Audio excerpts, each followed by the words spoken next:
So what we want to do is cultivate a capacity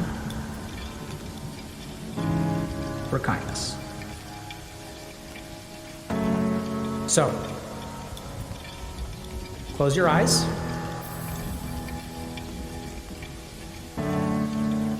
Take a few moments to breathe in and breathe out.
So what we want to do is cultivate a capacity for kindness. So, close your eyes.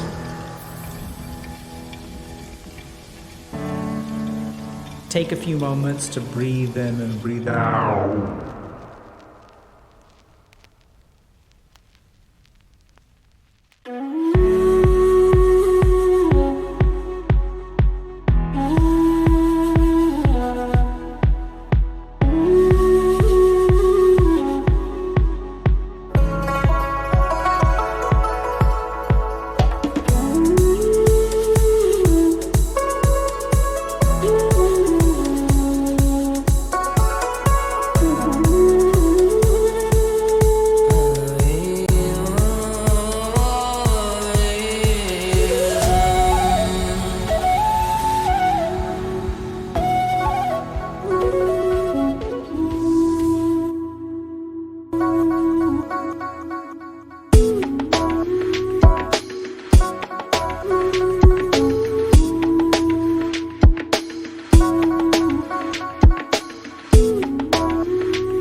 So what we want to do is cultivate cultivate a capacity for kindness. So, close your eyes.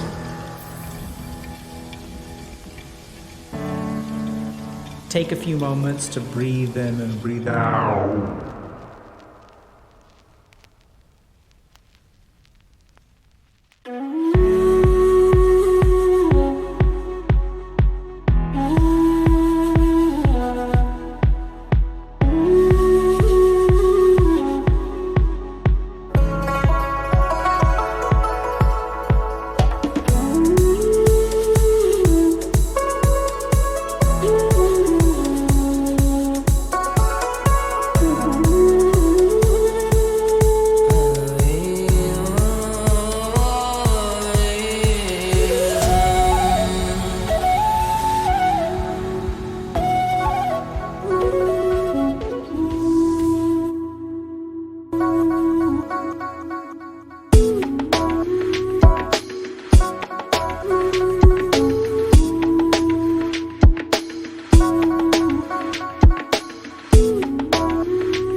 Alrighty, chat. Let's get started. Lighting looks a little weird. Hold on. No, is that better? Let's get started, chat. How y'all doing today? Welcome to another Healthy Gamer GG stream. Just a reminder that although I am a psychiatrist, nothing we discuss on stream today is intended to be taken as medical advice. Everything today that we discuss is for entertainment and educational purposes only. So if y'all have a concern or question, please go see a licensed professional. So welcome, chat. How are y'all doing today? Watching TV shows? A stream on your day off is nice. Illegal? Well, we're very happy to be streaming on your day off. Looking good today, Kaya96. Thank you very much. Hopefully you're looking good too. Did I just wake up? No, I actually woke up very early today. I may take a nap after stream. Oh yeah, Nixon Match is saying very allergy tired. Yeah, it's kind of interesting how much allergies fatigue you, right? That low grade inflammation in your body like really can poop you out very easily.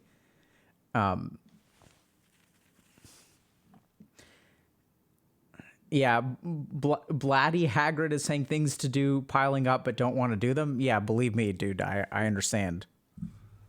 I feel the same way. Stuff is piling up for me too. But we're going to do it.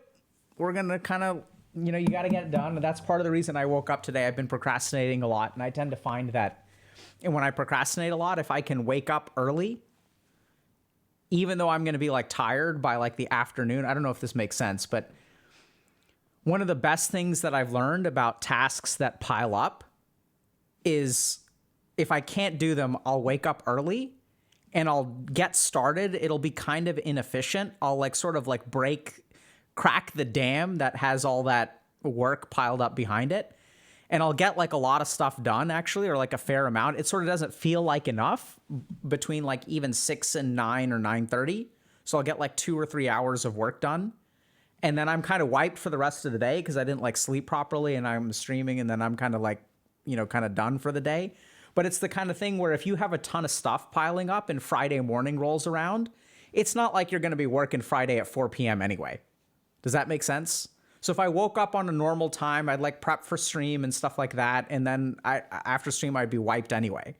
So it's sort of like, I'm going to be wiped either way by 3 p.m. There's no way I'm going to work. Maybe I'll play some Dota or something like that. So just wake up early and get started. It's not going to be anywhere near enough, but it'll open the floodgates.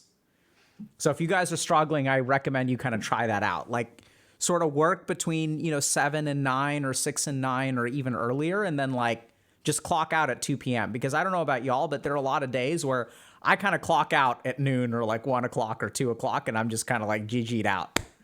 And I can't. And so if you're going to GG out at 2, you might as well wake up early and then like GG out and like take a nap, wake up, feel kind of groggy, like maybe eat something, maybe game for a little bit, and then like, Yeah, so Ninja Face TV says that works for you too. Good. Did you watch the Final Fantasy VII Celebration stuff? No, I did not. I have a hot take, an unpopular opinion. I was quite disappointed in FF7. I thought it was sort of fun, but generally speaking, I actually think it's not one of the best FF games out there. I know.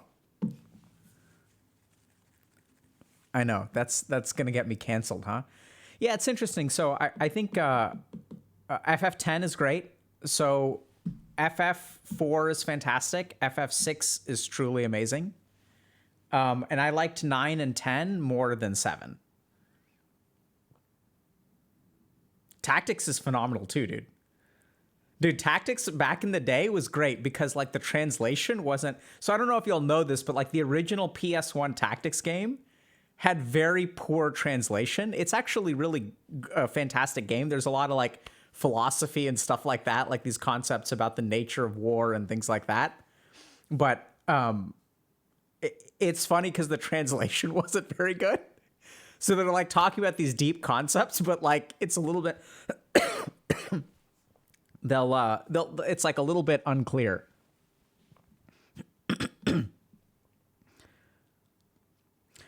So what about FF7 did you not enjoy? So I enjoyed playing the game. I thought it was a fun game. I really enjoyed it because there was a certain like air when it came out where like me and all my friends were kind of like racing through it. So there were a lot of things about the game that I sort of didn't like. One was how strategy guide or FAQ dependent the game was. So one thing that sort of like rubbed me the wrong way is that there are like certain things in the background of the environment that you can interact with to get items, but like there's no indication in the game that you can click on something. I don't know if y'all remember that. That was one thing that sort of like upset me a little bit. The game was really long and that was pretty cool. Like the epicness of the game was definitely there. The story is completely mind-boggling, especially towards the end. Like it's a little bit unclear what is happening. The other thing is that the characters and leveling system I thought were a little bit too generic. So characters were like, you could equip anyone with any materia and teach them anything. So the characters sort of felt like more generic to me. But so it felt like there wasn't a whole lot of, most of the character differentiation was in like limit breaks and definitely stats and stuff, right? So you've got certain characters that stats have certain particular things, but it just didn't feel as unique as characters in other games. Yeah, hot take, right?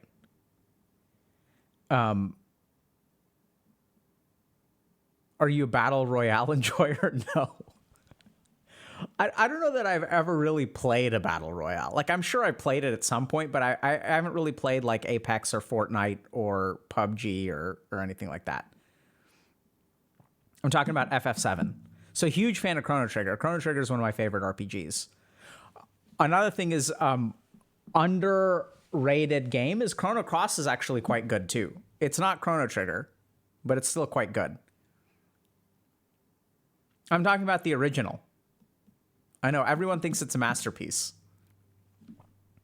I think it's also I think that so there were a couple of other things I didn't like about FF7. One was the shift away from the fantasy setting. So I thought FF4 and 6 did this really well, where like it was still like sort of a fantasy as opposed to like a kind of technological oriented sort of thing. So I sort of like that. Like, I like the fantasy setting. I prefer fantasy to sci-fi. I mean, I like sci-fi too, but generally speaking, I like dragons and wizards more than cannons and airplanes. So that was also sort of a shift, which I think we've continued to see, right? And then like FF13 had Shiva turning into a motorbike that you can ride around and like other weird stuff. So in my mind, a lot of like the sort of the spiritual nature of FF started to transition with FF7.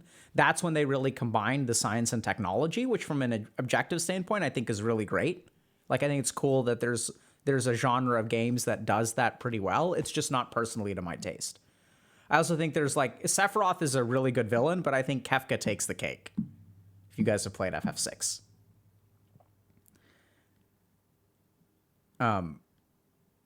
Yeah, so like, now like FF is moving into this weird sort of like YA technology cars and everyone's super cool. And it's like very like anime-ish, whereas the early Final Fantasies really weren't about that. Kefka's mental health analysis, when that'd be great. I mean, I could do it right now. Kefka's crazy. So I actually liked FF9 a lot because it went back to fantasy.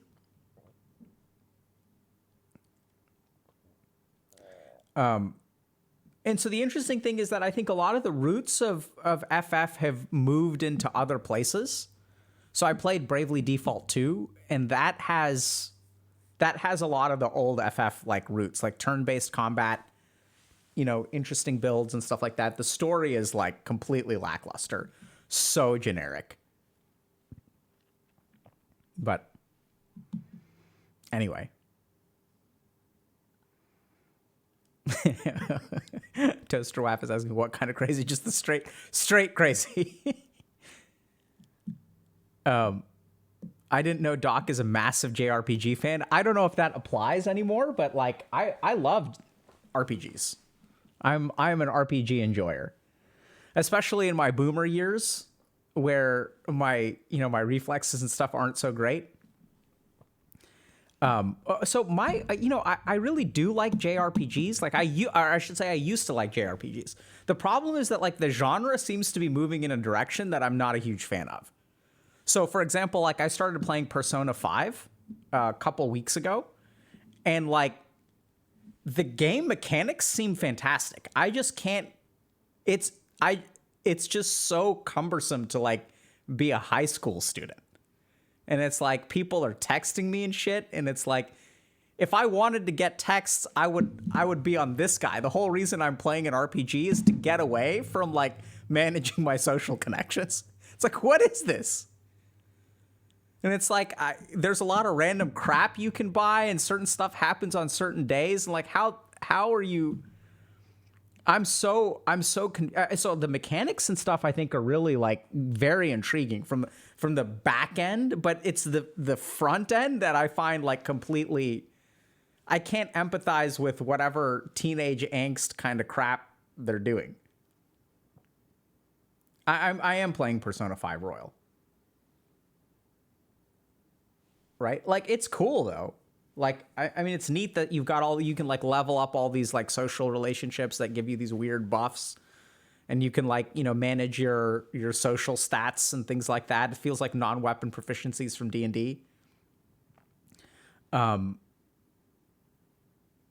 Ys 8 SSA 316. That's Lacrimosa of Dana, right?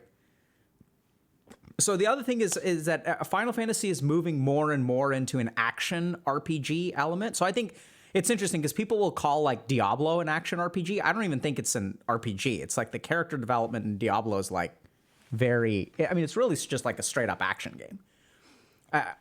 Final Fantasy feels more like action RPGs. I really like the old classic sort of turn-based strategic. Well, like Final Fantasy has that too. I played Dragon Quest 12.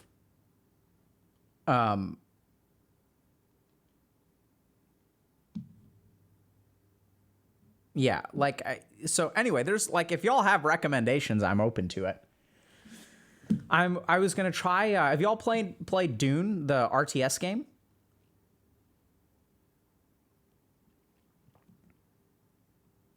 Yeah, so it seems like a lot of people like the action-based. So I have like friends and stuff that, played FF7 and like they love the remake's action orientation. And I get that people like that. It's totally fine. Played a little bit of Terraria. What else have I played recently? I played Elden Ring, obviously. Beat it finally. Didn't bother to train my brain for 15 hours to beat Millennia. Old Dune RTS. What about the new one by Shiro Games? Have y'all tried that one? No, dude, I gave up. Seiko, I gave up on Tier 3 in Lost Ark. Haven't played Civ 6. I'm still playing skipped Millennia. I didn't skip it. I gave up. There's a big difference.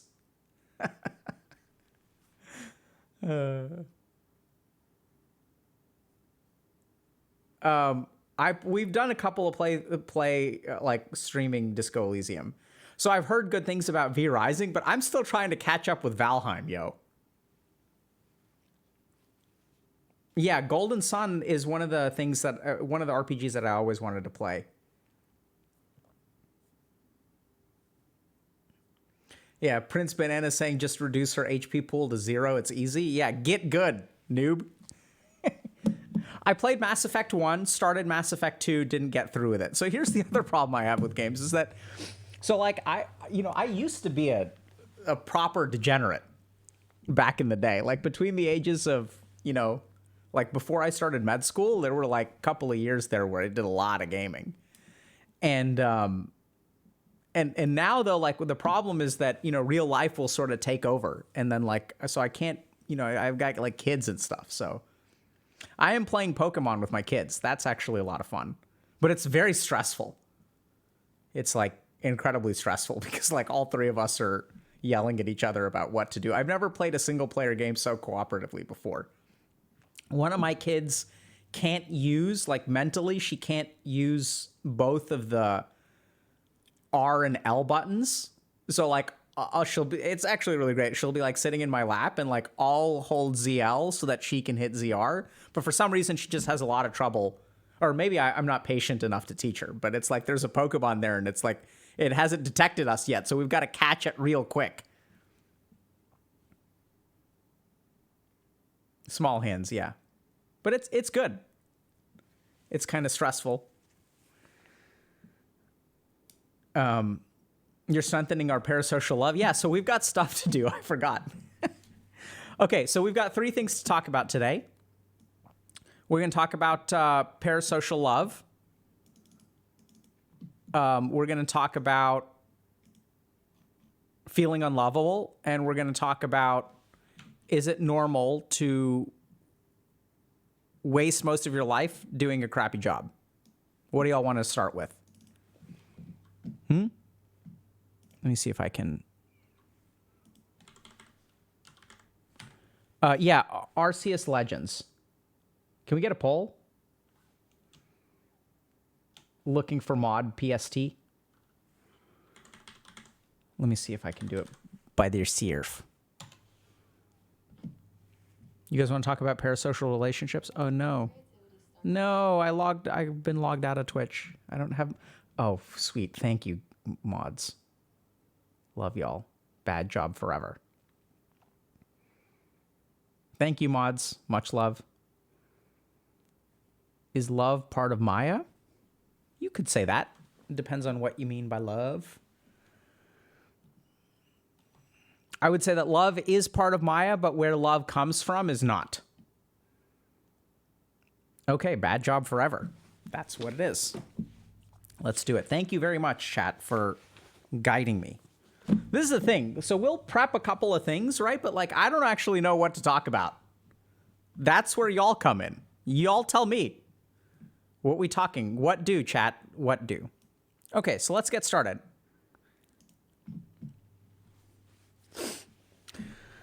Why is it normal and expected to waste most of your life away doing a crappy job? I'm 18, taking a gap year, and will go to college in the fall, and I've been working at a store for almost a year now. And every time I'm reminded I'll be doing this for the majority of the rest of my life, I break down and start crying. Is there any way around this eternal suffering at all besides being a NEET and leeching off people for the rest of my life. So this post is short. It's not a long and drawn out exploration of thoughts and feelings and whatever. What this post is about is like, if you're 18 years old and you've got a crappy job, this sucks. That's the essence of it, right? Like somewhere along the way, like this is what we started to expect from people, is that you're 18, you're kind of bored, you're taking a gap year because you need some money, and this is what you have to look forward to, right? And then you're sort of like sitting at this dead-end job where, due to like inflation and all kinds of other problems, like it doesn't even make you the money that you need to make, but you sort of need to do it, right? Like, because the alternative is being a NEET and leeching off of society. You want to contribute, you want to do a good job, but this is sort of what you have to look forward to. And we see this like all over the place, right? So this is a post that's in our subreddit, but there's, for a little while before this whole, anti-work mod fiasco and going on like Fox News and stuff, like this sentiment is growing larger and larger and larger. And what we're noticing is that there's a growing sentiment of being young, feeling like you're in a dead-end situation, potentially being in a dead-end situation, and you've kind of got nowhere to go. And there's despair. And the thing is, this is not just unique to one person. This is like everywhere you look, we're seeing stories like this, where young people are struggling to try to figure out, like, what's the point of this crap? And so the question is actually like, why is it normal and expected to do that? So we're actually going to answer that in a minute. But I want to start with like, what's so challenging about this situation is that, so there's this perception that young people are lazy. The thing is, I mean, maybe we're lazy, but I don't think we're any lazier than any person that's come before us. I think most of human laziness is like baked into the way that we work. The challenge right now is that most of the people I've met and most of the people that I worked with are actually like okay working hard. They just want to work hard for something. That's what's missing. It's one thing to like want to work hard or not want to work hard. It's another thing to work hard for no reason, or work hard for like way too small of a reason. So it's one thing to like slave away for 8 hours a day to support yourself and your family. It's another thing to slave away for 8 hours a day and not even be able to support yourself or support family or even get a financial leg up. That's the crux of the problem. So it's not actually that people are lazy. I mean, they are, but not really. Honestly, I don't believe that about people. I think what disincentivizes people from working is that what you put in and what you get out doesn't match. So this is tricky, right? So like you're faced with a situation, you're 18 years old, you're like trying to figure out, okay, like what should I do with my life? Well, I got to get a job because I don't want to be, I don't want to be a leech. I'm willing to work. I'm willing to sacrifice. But then you find yourself in this situation where the sacrifice you make is not commensurate with what you get in return. And so this leads to despair, and it's happening like all throughout our society. So let's try to understand, like, if you're in this situation, first of all, what's going on, how we got here, because I do think that's important to understand, and what you can do about it. Because the key thing about this is that there's some things about this that are actually outside of your control, which it's really important to understand what those are, because a lot of the frustration that we get at comes from railing against a system that does not give a crap. And that just, it exhausts all of our energy, leads us to despair, and then like, we run out of energy and then we can't even do the things that we can control, which is what's really important to understand, is that there are some things you can do about this. The problem is that the more that we sort of focus on the system, there are maybe even some things you can do there. But like, we have to really be careful about how we devote our energy, because what I've seen and what I'm actually pretty hopeful for is like, I've worked with a lot of people who are doomers and stuff like that. But the good news is that a lot of them get their crap together. It's just no one sort of teaches us how. Because the biggest thing that's changed is that the default plan like doesn't work anymore, right? You can't just like, people will say this is how you become happy and successful and whatever. And like, that just doesn't work. And we're sort of seeing that here, which is working to save up money so that you can go to college, like that used to work because the ratio of how much college costs, how much living in college costs, to how much money you can actually make if you devote a year of your life to working, like that worked. This is exactly what I'm saying, is that like that sacrificing your a year of your life at a dead-end job doesn't actually make a significant impact in going to college, or at least not the way that it used to. Okay? So let's try to understand, so let's look at this question actually quite precisely first. And it's, why is it normal and expected to waste most of your life away doing a crappy job? So let's talk about that. So when my grandmother was born, so we're talking like she's like in her 90s now. So she was born around like 1930-ish or so, okay? And when she was born, the infant mortality rate in India was probably around 20%.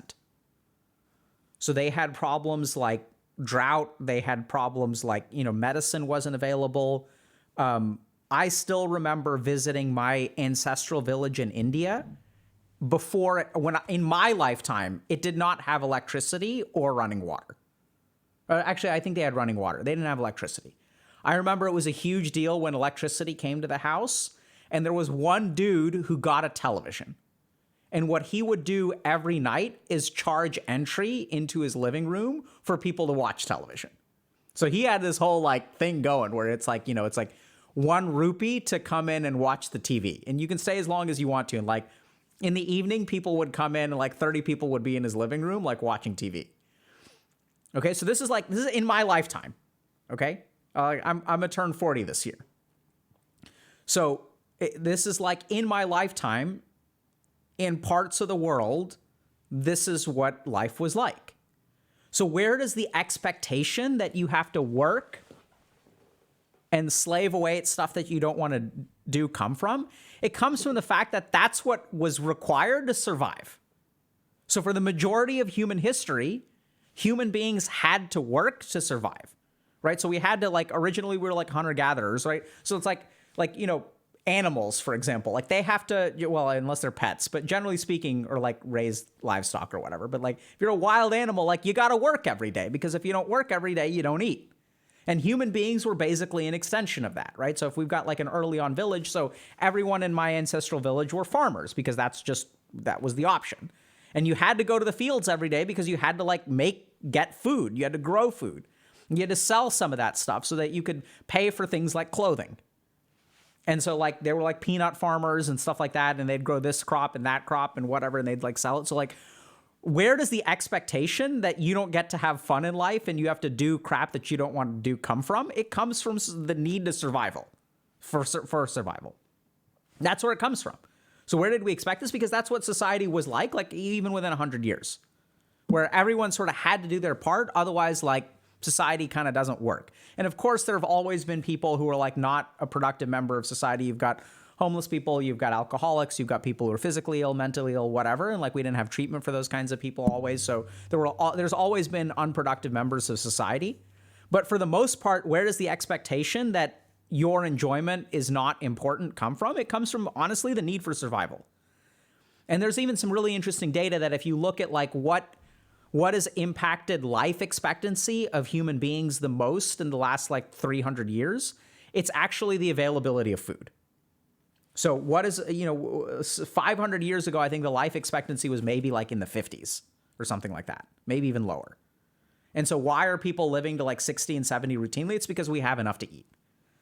So society is changing a little bit. And what's happening though is that the expectations that we have are not mirroring the world that we live in today. So where does the expectation that your enjoyment is not actually that important? That expectation comes, in my opinion, from survival. Because human beings had to do crap they didn't want to do.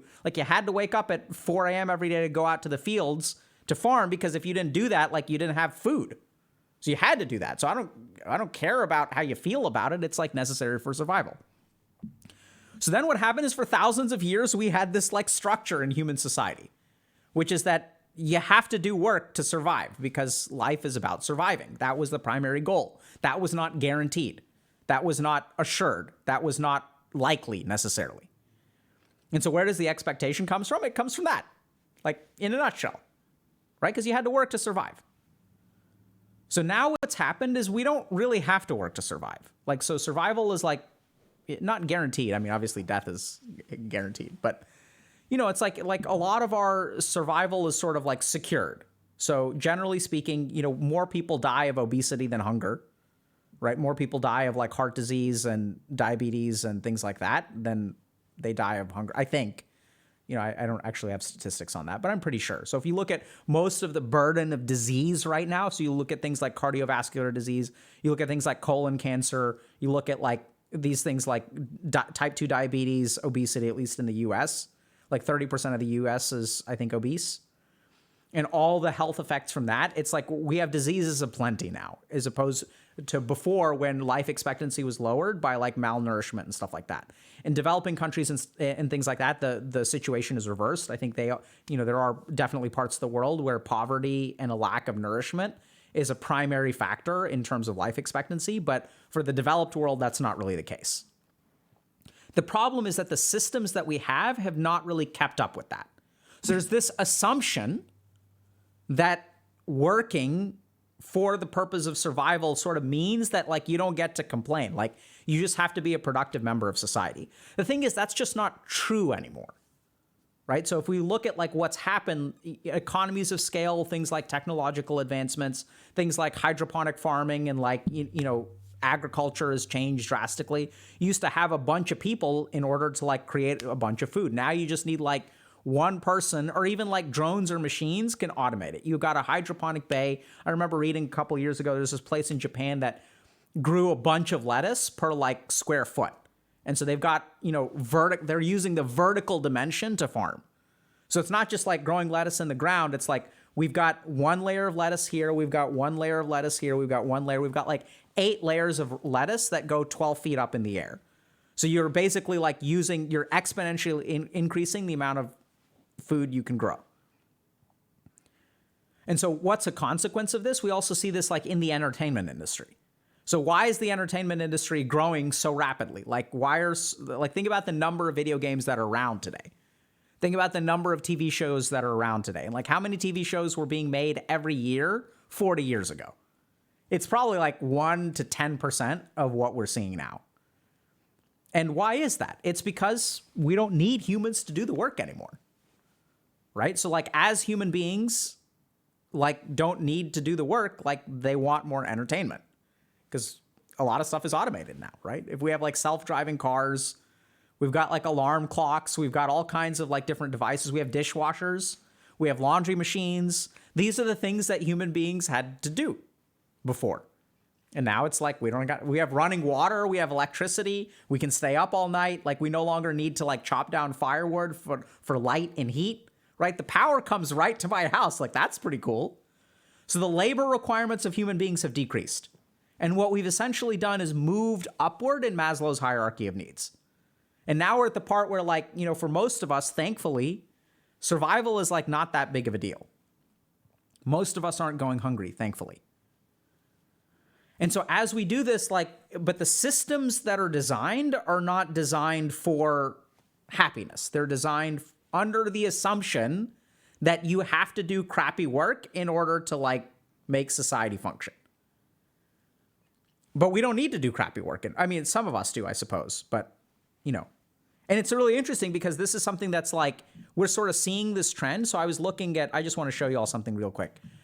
So Deloitte did a survey on Gen Z and millennials. And what we sort of found, there are a couple of really interesting findings from this survey.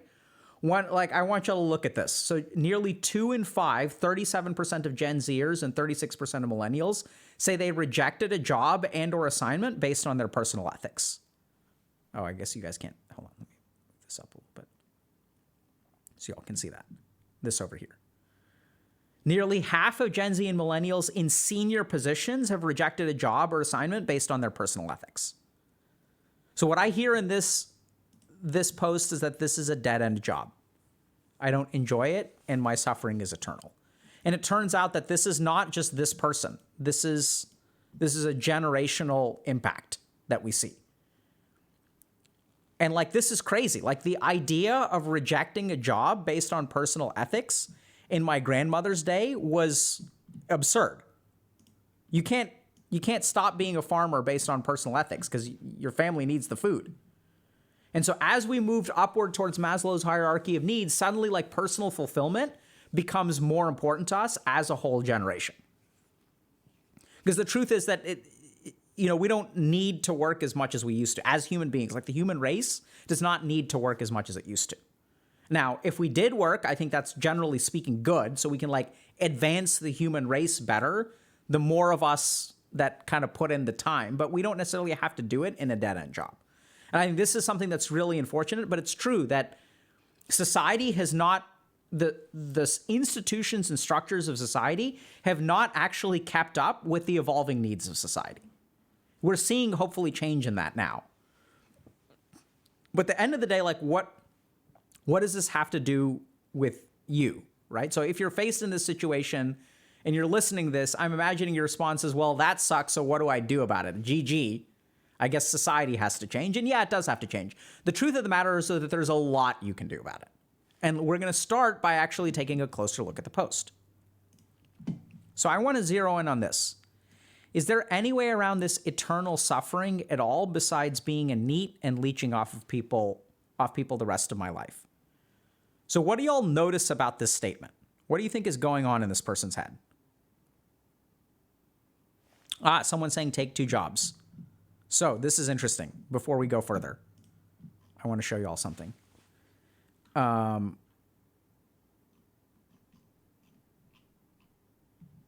So this is some stuff about the Great Resignation. Yeah, perhaps as a way to alleviate financial concerns, many are taking on side jobs. 43% of Gen Zers have taken on either a part-time or full-time paying job in addition to their primary job. That is shocking. That's what this says down here, right? So this is already happening. I think that this actually, Gen Zers are, I don't know exactly what the statistics are for like boomers and stuff like that, but I'm pretty sure that like close to 50% of people did not have side jobs, right? This is a huge systemic problem. I don't think you can blame this on the millennials. But what I want to focus on here for a second is, what do y'all notice about this statement? Yeah, here's a link. Posting it now. Oh, I can't post. It's Deloitte's 2022 Gen Z Millennial Survey.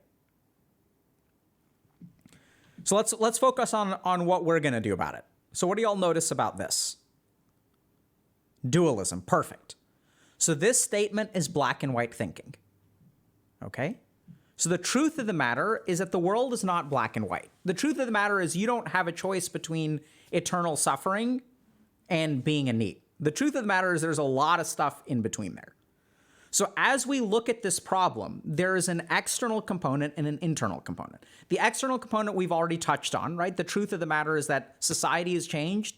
Gen Zers are getting crushed, right? So that may sound pretty bad. We can't really fix that. We can try to fix it. Maybe there are people who are fixing it, like whatever. But at the end of the day, there are things that you can do.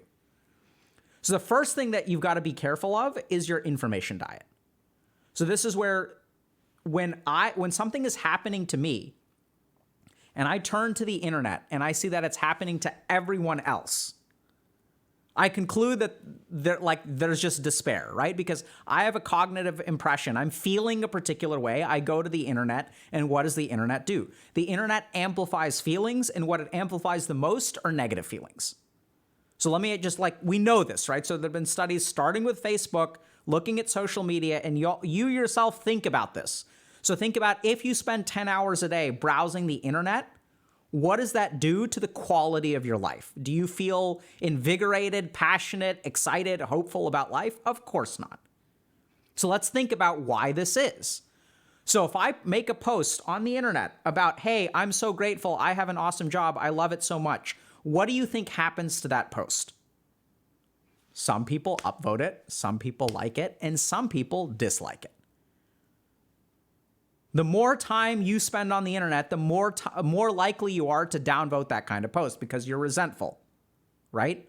So what happens is we're like creating this echo chamber. And if I make a post that people can empathize with, if I say I'm getting crushed at work, I'm going to get way more upvotes than downvotes. I'm going to get way more likes than dislikes. That's actually what's going to happen. Because the truth of the matter is the people who are more happy in their jobs probably spend less time on the internet. And the reason they do that is because they're like more busy with their job. Does that make sense? Is Toys R Us kid says misery loves company? Absolutely. And that's what the internet has become. So I'm not saying that the internet is bad. I'm saying you should be aware of what impact the internet has on your mind. Because when you sort of look at this, the natural, like what floats to the top in terms of the internet, it's stories of doom and despair for the most part. So I'm not saying that you should stay completely off of the internet. I just want y'all to pay attention to how much time you read stories of doom and despair. And what does that do for you? I'm not saying that you shouldn't be aware. I'm not saying you should cut it out entirely. I do think that there's a lot to be gained from sort of like understanding how other people are struggling and things like that. But I think that watching that stuff time and time and time again is just going to reinforce perceptions. And there's a bias on the internet towards negativity. And the more that you open up yourself to that bias, the more stressed out you're going to feel. And then what we see is that stress is going to lead to black and white thinking. We sort of see this, right? Because the truth of the matter is like, I don't know if it's common sense, but there are way more options than this. Is there any way around this eternal suffering at all besides being a NEET and leeching off people? 100%. There are 1,000 different options. But if you spend time on the internet, it's not your fault. It's not like this person is stupid. Quite the opposite. I think this person is asking an insightful question and trying to, understand themselves. But the truth of the matter is there's a ton of stuff that you can do, but all of the nuance is not represented on the internet. That's the big problem. Is if I go to Twitter, all I'm going to see is like black and white thinking. Twitter is a platform that restricts, by virtue of its nature, restricts nuanced thinking. Right? There's a character limit. You can just go one way or the other way. And what's going to happen is like, as you go one way, it's going to be a visceral response people will emotionally connect to. They'll share the tweet, they'll like the tweet, whatever, it gets floated to the top. So this is why if you look at like Twitter, it's so polarized. There's no discussion. You can't have a discussion. It's just people yelling at each other and no one's paying attention. The more you participate in that, the more that your mind is going to see this. And the more that your mind is going to come to this conclusion. And furthermore, the more that you read this stuff, as you get emotionally activated, as your amygdala gets hyperactive, right, when you read this stuff, because you're getting emotionally engaged, as your stress level rises, as you're like, oh my God, the world is ending, what am I going to do? Your cortisol level increases. As your cortisol level increases day after day after day after day, and remember that cortisol was not designed to be chronically elevated. Cortisol was designed by evolution, evolved. The purpose of cortisol is to keep us alive for the 24 hours after a period of danger. And then the cortisol level is supposed to go down and we're supposed to be fine. So like the way that the cortisol system developed was sort of like to account for long-term post-acute danger. Now what happens is paying rent at the end of the month is a constant danger. So your cortisol level is elevated for 30 days, 60 days, 90 days, 100 days. And what does cortisol do to your brain? Does all kinds of crap like interferes with your sleep and things like that, lowers your mood, increases inflammation, but also encourages black and white thinking. Literally. Stress hormones encourage black and white thinking. So as you consume a particular diet of information, your cortisol level is going to go up. As your cortisol level is going to go up, you're going to start thinking in black and white. So what can you do about this? 3 things. First of all, be critical of the information that you consume and be critical of how much you consume it and when you consume it and how you consume it. Second thing is figure out whether you are operating in a cognitive bias. Now that in and of itself is tricky. How do you figure out if you're operating in a cognitive bias? It's really simple. There's one tip. Is your thinking black and white? If your thinking is black and white, chances are your brain is not behaving in a completely like calm, objective way. Black and white is the consequence of subjectiveness, right? You can sort of see that. Like you can see the stress in any kind of political discussion. It's black and white. There's the good guys and the bad guys. And I'm part of the good guys, down with the bad guys. I got to fight for this. It's like so much energy, so much emotion. It's a fight for survival. And then things become black and white because that's the way that our brain evolved. You know, if I'm like out fishing on my boat and a crocodile takes a bite out of the boat, my mind needs to react quickly in a black and white manner. It's an issue of life and death. And that's what we see in all these political discussions. Everything seems like the world is ending and there's despair, right? That's what we see here. I'll be doing this for the majority of the rest of my life. I break down and start crying. How do you know that you're going to be doing this for the majority of the rest of your life? Where do you get that idea? Can this person see the future? Can you see the future? Can I see the future? We have no idea. Like, did people 20 years ago, could they have predicted? Because I think smartphones are less than 20 years old, right? But like this kind of like, we don't realize this because all we see is the here and now. And when we suffer, time starts to dilate. So when you're like nauseous, like if you get food poisoning, like time is going to dilate. You're going to be like, oh my God, this is awful. It's going to last forever. And then what happens is this person, it's not just like time dilation because of suffering. There's other stuff too, because they hear this story from people who are 30. They hear this story from people who are 40. They hear this story from people who are 25 because of the internet. So what can you do about it? The first thing is like control your information diet. Second thing is recognize if you have black and white thinking. And if you do, just recognize that the conclusions that your mind are coming to are just like objectively false. And the third thing that you can do is play chess, like figuratively in your life. So this is the other thing that y'all got to understand. So I'm not great at chess. I'm actually quite bad. I barely know how to play. But when you look at a chessboard at the very beginning, because at the age of 18, you're just starting life. And your goal is to take the king. It's an impossible task. How on earth are you going to win this chess game? You can move a pawn. You can move a single pawn up 1 square or 2 squares. How much closer does that get you to winning the game? It gets you just as close to winning the game as it does to losing the game. Right? So when we're 18 and we have this deterministic view of the future, like the right thing to do is to start to play chess. And that's sort of like what I did. Some people will sort of ask, how did I go from, a 2.5 GPA to training at Harvard Medical School and being faculty there? Like one step at a time. It took me years. It took me about 7 years to start to put my life together.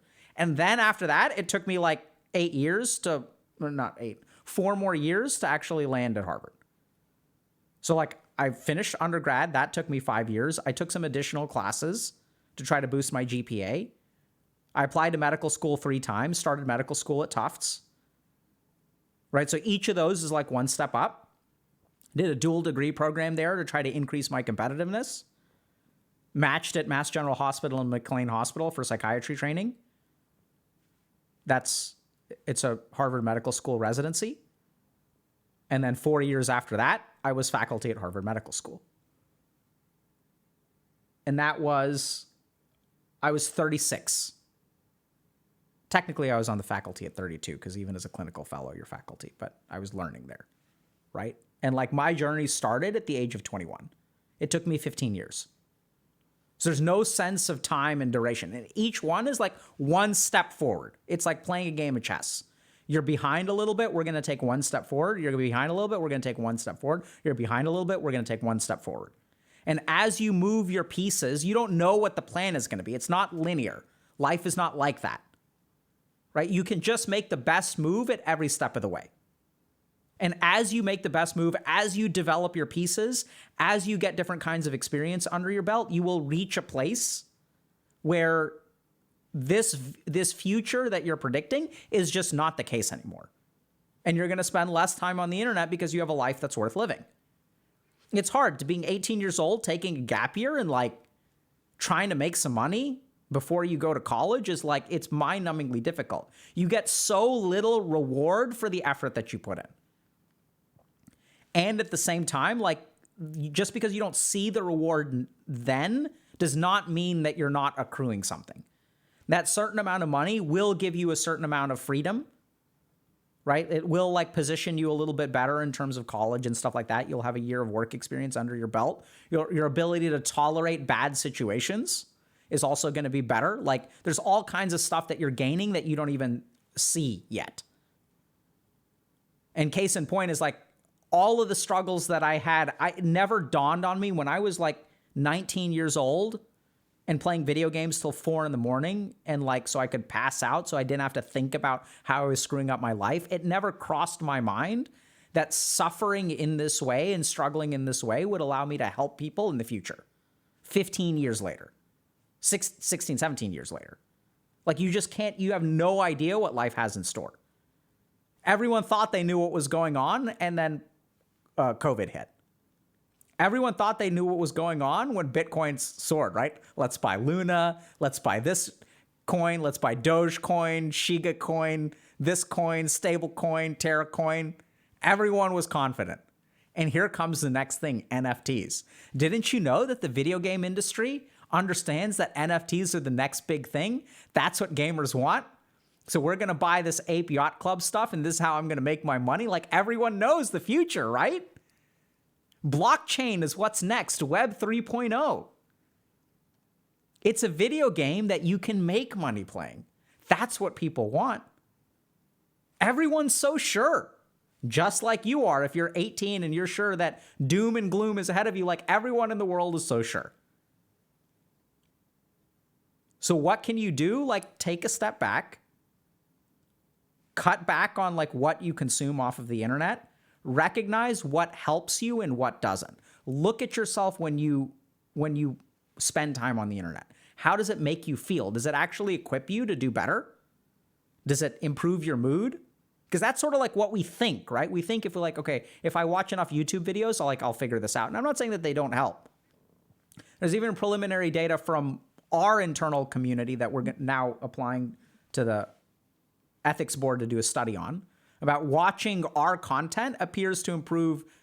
We're not really sure about this. So this, like, we haven't done a study yet. We've just noticed some initial things. It appears to improve some negative symptoms of mood and anxiety by 11 to 20%. Interesting, right? So people learn stuff on the internet for sure. So it's not even studied data. It's like an initial signal that now we have to, like, in a non-biased way, examine and see if that effect is real or not. We don't even know if it's real, but it's interesting. Can watching YouTube actually improve like symptoms of depression by 20%? That's the study that we're applying for now. So be careful about what you consume, recognize your black and white thinking, and then like ultimately just make one move at a time, right? So if you need to work for 1 year, it's not going to last forever. You don't need to be in that job for the next 50 years. Even this person said, I'm taking a gap year. This is time limited. Y'all see that? Like, but that's not how the mind thinks. So taking a gap year, will go to college in the fall. I'll be doing this for the majority of the rest of my life. Those two statements don't add up, even internally. But the whole point is that once our mind starts thinking in this way, once our cortisol level starts to rise, we start thinking in black and white. We don't even realize this is only a 1 year gig. By definition, it's a 1 year gig. There's just this presumption that after I get out of college, this is all I'm going to be able to do. Then why are you going to college in the first place? If this is the job that you're stuck in for the rest of your life, there's no point in college. The whole point of going to college is that it's one step forward. It's one chess piece. You're mobilizing your rook. You're mobilizing your knight. And if you mobilize those, hopefully it'll give you bigger and better opportunities. And that's what I do see. I mean, I see that as we're kind of seeing in the Deloitte survey. Right? So privately conducted survey. So take that for what it's worth. It's not peer-reviewed published research. What we see is that people are actually turning down jobs that are not aligned with what their mission and what they want to accomplish in life, which is also kind of interesting because that also sort of implies, and we'll see, if you go through the survey, there's other interesting stuff about how many people are quitting and how many people are moving, that there are more mission-driven jobs out there. Because I think employers are starting to realize, and not just employers, but like people are starting to realize that people want to do something that matters. We're not content to be peons anymore. And so I know it feels very despairing to be in this situation where you're like 18 and you're thinking like, oh my God, this is what I'm going to be doing for the rest of my life. Rest of your life is a really long time. Okay, like I want y'all to just think about how long a life is. So I'm going to reference my grandmother one more time. So she grew up in a village without electricity, without running water. Like airplanes were not invented, or maybe they were invented. She had certainly never seen one. Like airplanes were not a thing. Like for the generations prior to her, so the outside world was like, I remember talking to her about this one day. The outside world was theoretical. There was not a place outside of her village. Like people had not left her village. Like sometimes you'd go to the village next over to get married. So there was like some kind of like genetic distribution. You kind of like move within a 50-mile radius, 100 kilometers or something like that to like find like people to get married to. But like the idea of another country was like a story. It was a myth. No one she had ever met had ever been to another country. For the first 30 years of her life. Actually, probably less than that. But so when she was growing, by the time she was 18, she had never met a single person who had been to a different country. This is how long her life is. Now there are airplanes. We're sending people into space. There's the internet. She knows how to use an iPad. Right? Like, just think about a lack of electricity to where we are now. That is what encompasses a life. And that's like the scope of change. Antibiotic therapy was not commonplace. Like surgery was, I mean, there was surgery, but there's just all kinds of stuff. The idea of a ventilator or a transplant, like, can you just think about this? She's still alive today. And when she was like in the 1930s, the idea, or maybe actually transplants did exist then. I'm not actually sure. But the idea of like, yeah, we're going to take an organ out of a dead person and we're going to stick it in you and you're going to live for 30 more years. Like, that's one lifetime. And so the concept of eternity, the thing is, the rate of change is increasing. The rate of change is increasing astronomically. So whatever prediction, so if you were lived 500 years ago, you did a far better job of predicting what your life would look like than you can do today. We have no clue what the world is going to be like in 20 years, in 30 years, in 40 years. Who knows? If we develop quantum computing, like what is that going to do? No one has any idea. Are we going to colonize a different planet? Like no one has any clue. Astroborn is talking about 3D printing. So this is the thing. So right now, so there were like retail stores, right? And retail stores still exist, but like so does online shopping. And boy, did that put a dent in retail. The concept that you don't have to leave your house to get things, food, like ladders, like I can order a ladder and someone will bring it to my house. And the concept of shopping could be extinct. If 3D printing really catches on and economies of scale like happen, I don't need to order anything off of Amazon anymore. I'm just going to make it. If I need a screw or if I need a replacement of whatever, I'm just going to make it. I already know people who don't buy miniatures. Like when I was growing up, people would buy miniatures. I just 3D print them. I'll make whatever I want to. So if you're 18 and you're concerned, if you're 21 or you're 25, and you're concerned that this is going to happen for the rest of your life, like, honestly, you've got no clue. Like, I've got no clue. No one can see the future. So take whatever steps that you can. And a lot of this has to do with, like, our friggin' perception. This actually reminds me, like, someone sent me this earlier. I want to share this with y'all. I was just looking at this. So someone sent me a testimonial from a coaching client, which is like, I'll just read it to y'all. I hope that's okay. Hopefully this isn't identifying, but so this is the problem that we have is that when we come to something like this, okay, there's the stuff that we can't control, like what's happening with inflation, what's happening with college, what's happening with all this crap. The problem though is that like there is actually a lot of stuff that we can control. Right? We can adjust our black and white thinking. We can recognize that actually I'm not doing this for the rest of my life. What is all that? That's all the crap that's in my head. that I assume is true. So it's our perceptions that actually like tank us. So I'm going to show y'all something kind of interesting, or read to y'all something kind of interesting. Okay, so this is a testimonial that someone sent me. So I frequently will get feedback from our coaching program, right? So sometimes I'll get like negative feedback and I get positive feedback too. So I'm trying to think, we try to figure out, okay, what is coaching good at and what is coaching not good at? So here's something that I want to share with y'all. I think as a recipient of this service, the true value of it is its therapeutic nature and unbiased third-party perspective. This is my second time with Healthy Gamer, where the first was group coaching. I believe that this is something I know helps and works in the ways that clinical therapy, psychiatry, and medicine don't. I have and will most likely continue to sing the praises of the goals and effectiveness of coaching with Healthy Gamer. Thank you for everything. The peer system made me immediately more comfortable with my coach than I've ever been with a therapist. And I've been going to therapy for almost 10 years now. Having someone in your corner who really understands your worldview and perspective without needing to explain too much was incredibly helpful for me. Someone who could relate with personal anecdotes made me really feel like I'm not alone and like I'll be okay. I can't really think of anything I'd like to see improved. Maybe the scheduling and payment things could be more streamlined, but I didn't feel too inconvenienced using them, and it's nice that everything is done through Discord. I can't honestly think of anything I didn't like. Having a place to talk about the things I don't like about myself, what I want to change, my struggles, and having someone who would challenge my perceptions has been so valuable to me. I've gained so much perspective and awareness of my own thought patterns and behaviors. My coach was so incredibly insightful and non-judgmental and clearly had a really good grasp on the subjects we covered in conversation.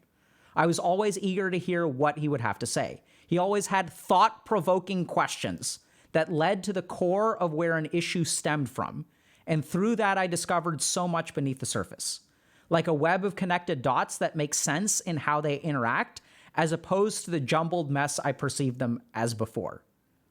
I had some concerns when I first started, but I am very, very glad I stick with it and will take the lessons I learned into the future. When I am financially able again, and should I feel I have the need to continue, I would love to participate in coaching again. Thank you for everything. So I think the key thing here is that what we want to combat is perceptions. It's awareness. It's assumptions. It's that we have this tangled ball of emotions that like we don't know how to connect these dots in our life. And what you need is someone to challenge your perceptions.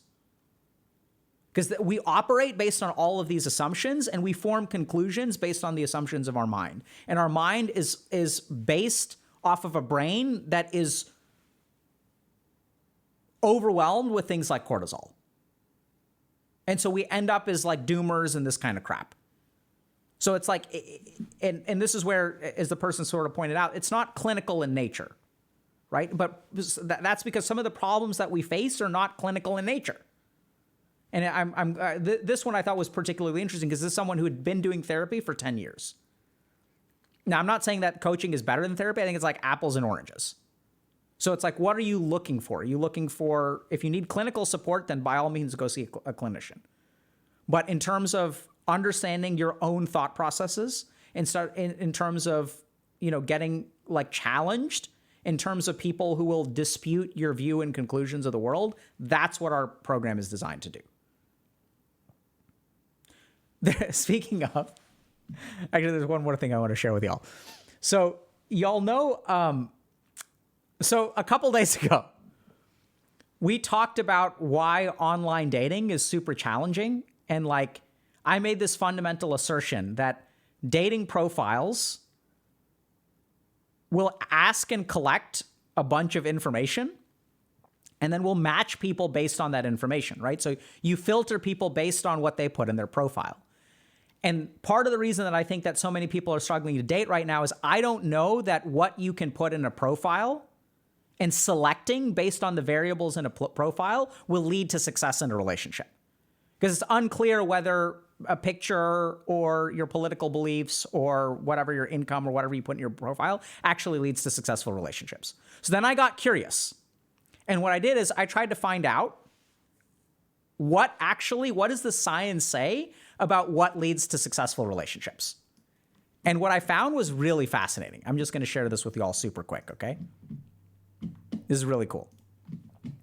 So, machine learning uncovers the most... Oh, hold on. Let me try to find this, move this in a way that you can see. Okay. There we go. Machine learning uncovers the most robust self-report predictors of relationship quality across 43 longitudinal couple studies. Okay, so what we're going to do is like, I'm going to, hold on a second. Let's just move me over here. Okay, so what predicts how happy people are with their romantic relationships? Okay, the current project used machine learning to directly quantify and compare the predictive power of many such variables among 11,196 romantic couples. People's own judgment.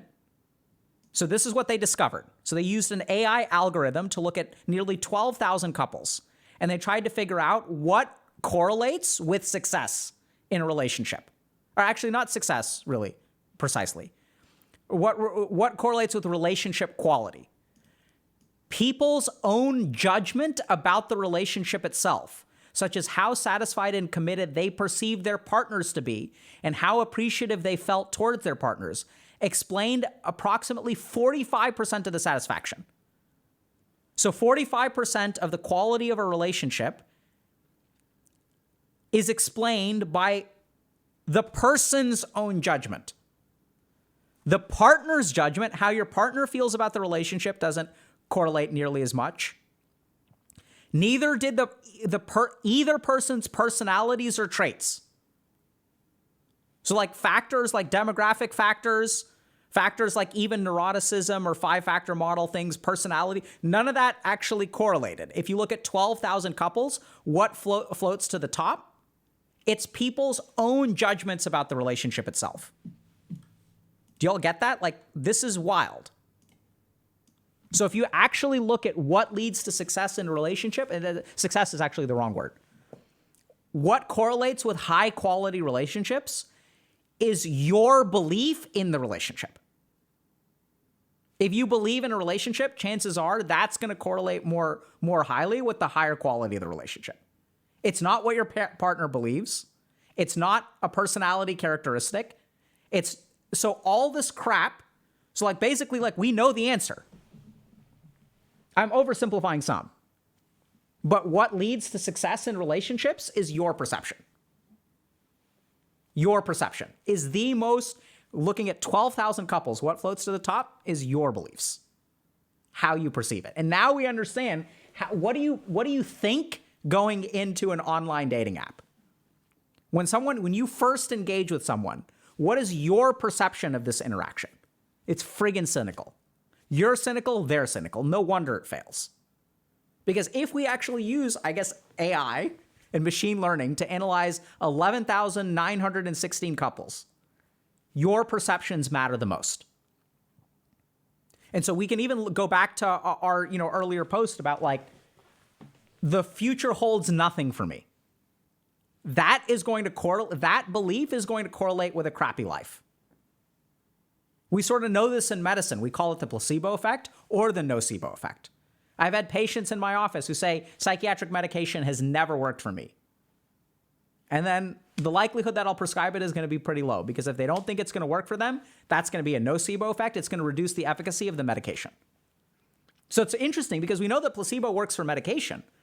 It's interesting to discover that placebo actually also works for relationships. So it turns out that there is an answer.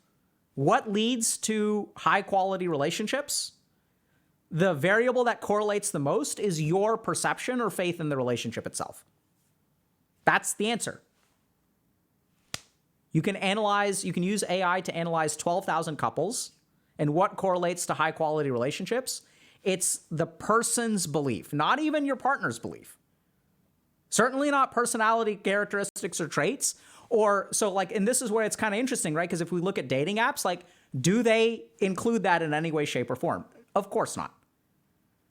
And so, in fact, what we see is the opposite, that dating apps create the perception that I'm going to waste my time on here forever, and I'm never going to find anyone.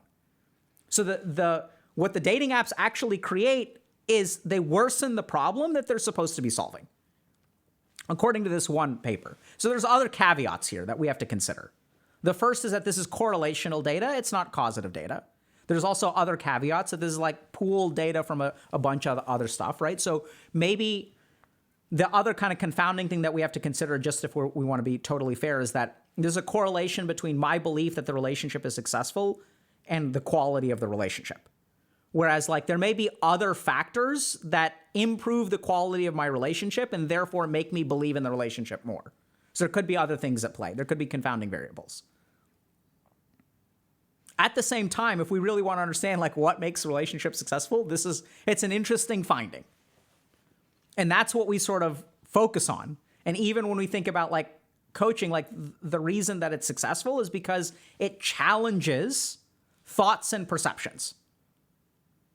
And this is where we have this assumption that the reality is out there and our perception is a flawed interpretation of reality.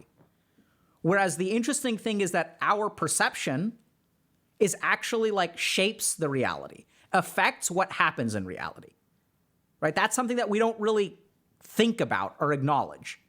We think that my confidence, but we sort of know this. So if I ask you, if you're confident that you're going to get a job when you go into a job interview, what does that do to your chances of like performing well in the interview?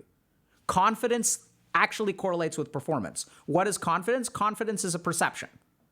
It's a belief about yourself. And so a lot of what we try to do is we try to fix problems on the outside when we don't realize that 45%, actually that's a little bit of a misnomer as well. 45% of what the variance in high quality relationships can be attributed to your perception of the relationship. And so it's wild. It's completely wild. Does that make sense?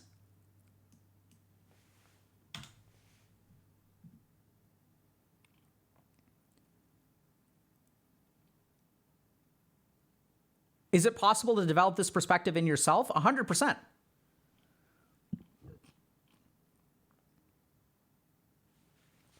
Y'all can read the paper. It's, let me see if I can, here's the,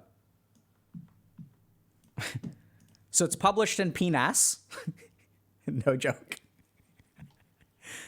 And so the paper is machine learning uncovers the most robust self-report predictors of relationship quality across 43 longitudinal couple studies. Remember, it's correlational, right? So there's a lot of, it's literally, it's PNAS volume 117, number 32. That's why we chose this article, because of the journal that it's in.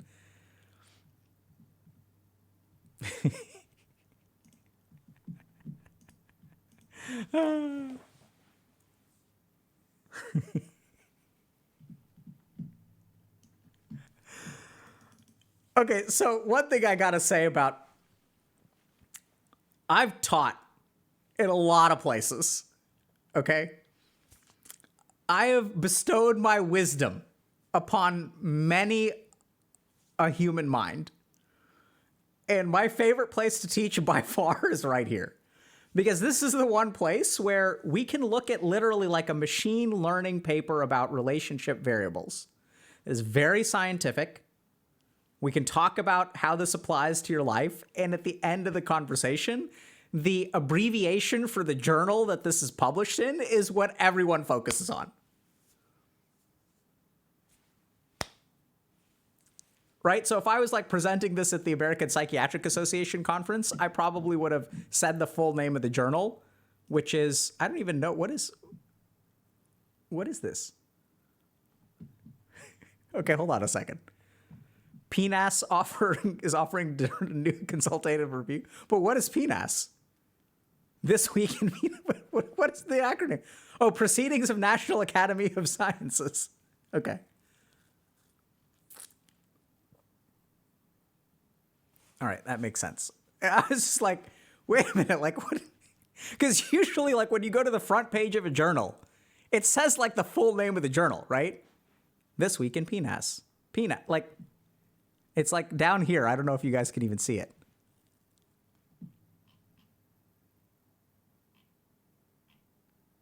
Anyway, enough about that. That's pretty cool. So that explains why it's open source, because it's from the National Academy of Sciences, which, by the way, is a legit organization.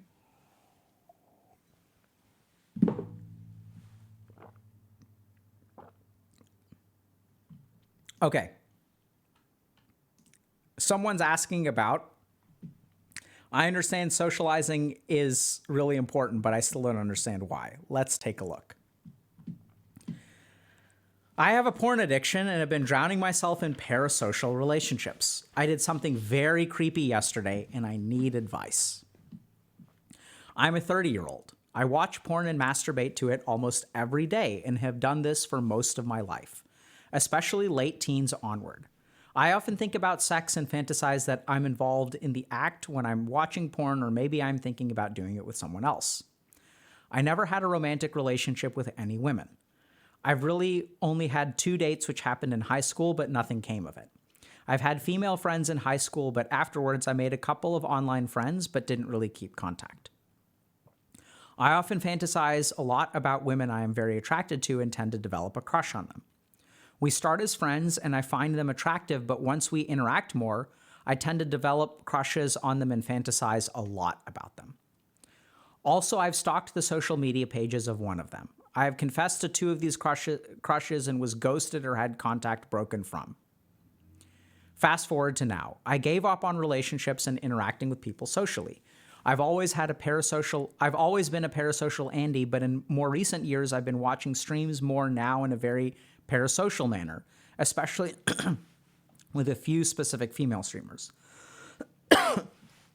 Yesterday, one of the female streamers was doing something IRL on stream that was unintentionally raunchy. I recorded that because I was afraid they would delete the VOD. I was aware of what I was doing and could feel shame about it, but ultimately went through with it. Then I jerked off to it later while fantasizing having sex with the streamer. Now, because I had the fantasy in my mind, there's this new love/adoration for the streamer. So edit number 1, I guess people just want to downvote but not offer any helpful advice. Sorry, I thought this was a safe space for AOE healing and working on self to be better people, not a gatekeeping community that ignores certain people with certain issues. It's nice to see that this was crossed out. Edit 2, I wasn't expecting this response. This post initially was downvoted to hell and had no responses, so I thought I would get lost in the sea of posts. Thank you for all the helpful feedback. 207, nice job, my dude. Nice job, community. So, let's talk about this.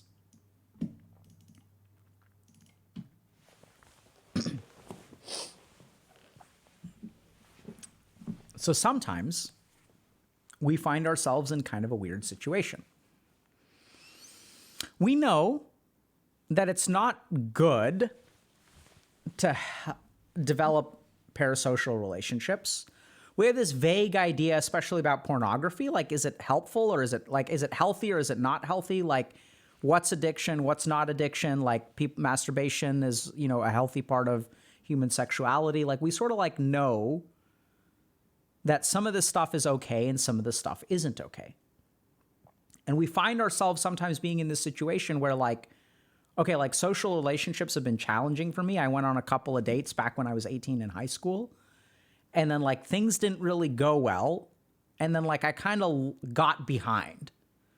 So I got behind, some weird stuff started happening in my mind.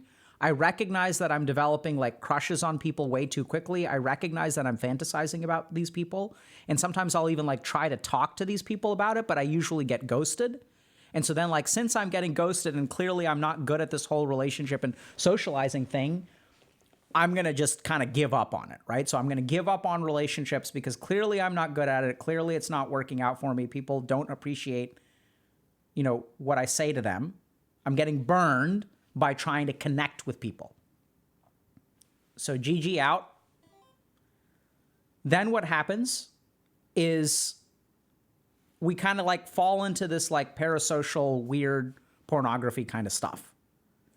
And this is really tricky because we tried, right? Like it's really hard to be in this situation because you sort of know that like this is not healthy, but you tried it the normal way and it didn't work out. And you tried it again and it didn't work out. And you tried it again and it didn't work out. And you gave up for a reason. So you're kind of stuck in this particular situation where like this kind of goes on for a while and you're sort of like okay with it, but you're not really okay with it. And you start to develop and then like technology changes and like over the last 10 years, because of Twitch and parasocial relationships and stuff like that, you can connect with people online in a way that you haven't been able to before. And then as you connect with these people, the fantasies start to grow, the interactions start to grow, you start to get to know this person, right? And then like something weird happens where someone does something and you recognize, like you save a VOD and you know, tug one out. And then like, you're like, this has gone too far. But what do you do about it?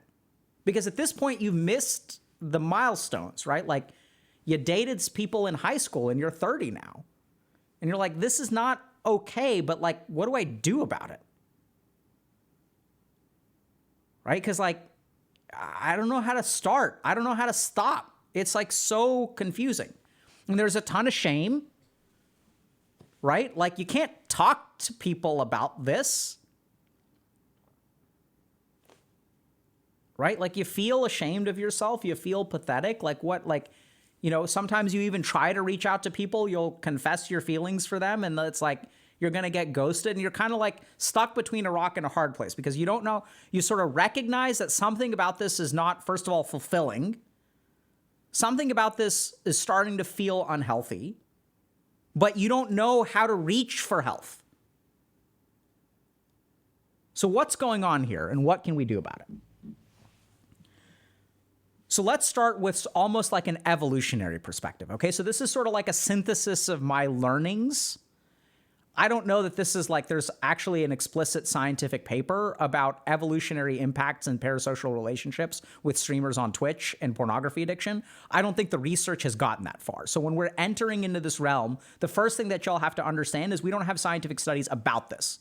The best that we can do is read a bunch of scientific studies and then extrapolate based on those to what's going on. Because the rate at which technology is affecting our mind and brain is way faster than the rate at which science can understand what it's doing to us. Caveat. At the same time, I feel pretty good about explaining what's going on here. So here's the tricky thing about a lot of technology, especially with some of these things with parasocial relationships and social media. So why do we feel lonely? Loneliness, why does the brain feel loneliness? Like, why have we evolved to feel loneliness? Why aren't we happy all the time? So for the survival of the species, we develop this feeling of loneliness. So, and that's what causes us to reach out to other people, right? That's what, like, when you feel lonely, like generally speaking, if you have healthy friendships and stuff like that, if you feel lonely, you reach out to a friend, they reach out to you. And loneliness is a signal to connect to another human being. The same way that thirst is a signal to connect to water, hunger is a signal to connect to food, loneliness is a signal to connect with another human being. Now, the problem is that we now have certain things that will satisfy our hunger, satisfy our thirst, satisfy our loneliness without actually connecting to another human being. This is exactly why these platforms are successful. So when you form a parasocial relationship, what happens is your ability to see this person in their natural habitat, see their emotional expressions, even interact with them a little bit in chat, allows certain parts of your brain to be satisfied in terms of loneliness. It checks a couple of like evolutionary boxes. So you feel connected to them, right? You see them, you can even have like some kind of like even dopaminergic or oxytocinal response, where generally speaking, when you have an orgasm and you associate that orgasm with another person, what we tend to think of is we get a release of oxytocin, and oxytocin forms neurochemically an emotional bond between two people. What happens to oxytocin when you watch a streamer and they do something that's kind of raunchy and you masturbate? We don't know. But some kind of like that neurochemistry is there. That architecture of bond formation is there. And this is what happens in parasocial relationships, is that if we look at like our brain and the way that our brain forms connections with other human beings, it checks like half the boxes. So it's almost like parasocial relationships is like imitation cheese. It kind of looks like cheese. It kind of smells like cheese. It kind of tastes like cheese, but it isn't cheese. And so like, but the thing about imitation cheese is that like, it stays good for years. It's cheap. It's easy. It's accessible. And so a lot of times we'll start using imitation cheese instead of cheese because it's close enough and it's easier. And it checks enough of the boxes. And sometimes people even like imitation cheese more than the real thing. They can actually conclude, like, they're like, you know what? It's just not as melty as real cheese. It doesn't go bad. It's actually easier for me to just eat imitation cheese, which is why we have imitation cheese. Because at the end of the day, cheese in a can that I can easily spread over nachos, Cheese Whiz, is like good enough, right? It's kind of like all this hydrogenated oil crap and like it tastes kind of fake and like all this kind of stuff, but it's good enough. It scratches the itch. And this is what parasocial relationships do in our brain, is they check enough of the boxes. And this is why this is absolutely devastating, because the part of your brain that wants you to foster a connection with someone else now has a way to feel satisfied without a real connection. And this is where people really get in trouble. Because you can trick your brain into thinking that something is water, even though it's not real water. And so as you drink this crap over and over and over again, which satisfies some of your brain circuitry, which notices like, solute concentration and all this kind of stuff. So our brain, for example, releases this hormone called vasopressin. And what vasopressin does is puts water channels into different parts of, puts water channels in the colon and things like that. Activates parts of our body that cause us to pull water back in. And so that's like how this works. And so we could sort of like trick our brain and our body into feeling connected without actually being connected. It's almost like, imagine if you had false water that made you sort of stop feeling thirsty, but didn't actually hydrate you. This is what parasocial relationships are. They take the feeling of loneliness away without actually hydrating you. They make the thirst go away because we're thirsty. And it's interesting, right? Even as a society, we use the phrase thirsty. What do you call someone who takes a clip of a VOD of something that feels kind of raunchy and like, does his thing? We call them thirsty. So it sort of satisfies our thirst without actually hydrating us. And then we feel all of the effects of dehydration. But now we don't even feel thirsty because we're drinking this imitation water. And now you're in a lot of trouble because the very signals that cause you to reach out to another human being are being satisfied enough to not motivate you to connect to people. And this is the real problem with parasocial relationships and technology in general, is that they give us easier alternatives to the real thing. That's why they're successful. I can feel triumph in a video game, or I can feel triumph in real life. There's a part of my brain that doesn't know the difference. There's a part of my brain that does. Our cerebral cortex, the part that makes us human, the part that allows us to analyze things and really look at things objectively, recognizes that there's a difference between winning in a video game, like saving a life. So I've done this. I've saved a life. And I've made a comeback in a game of Dota. I've literally done both of these things. And on the cortical level, I understand the difference. One is like an actual human being. And one is like, it's just like noobs on the internet. It's all fake.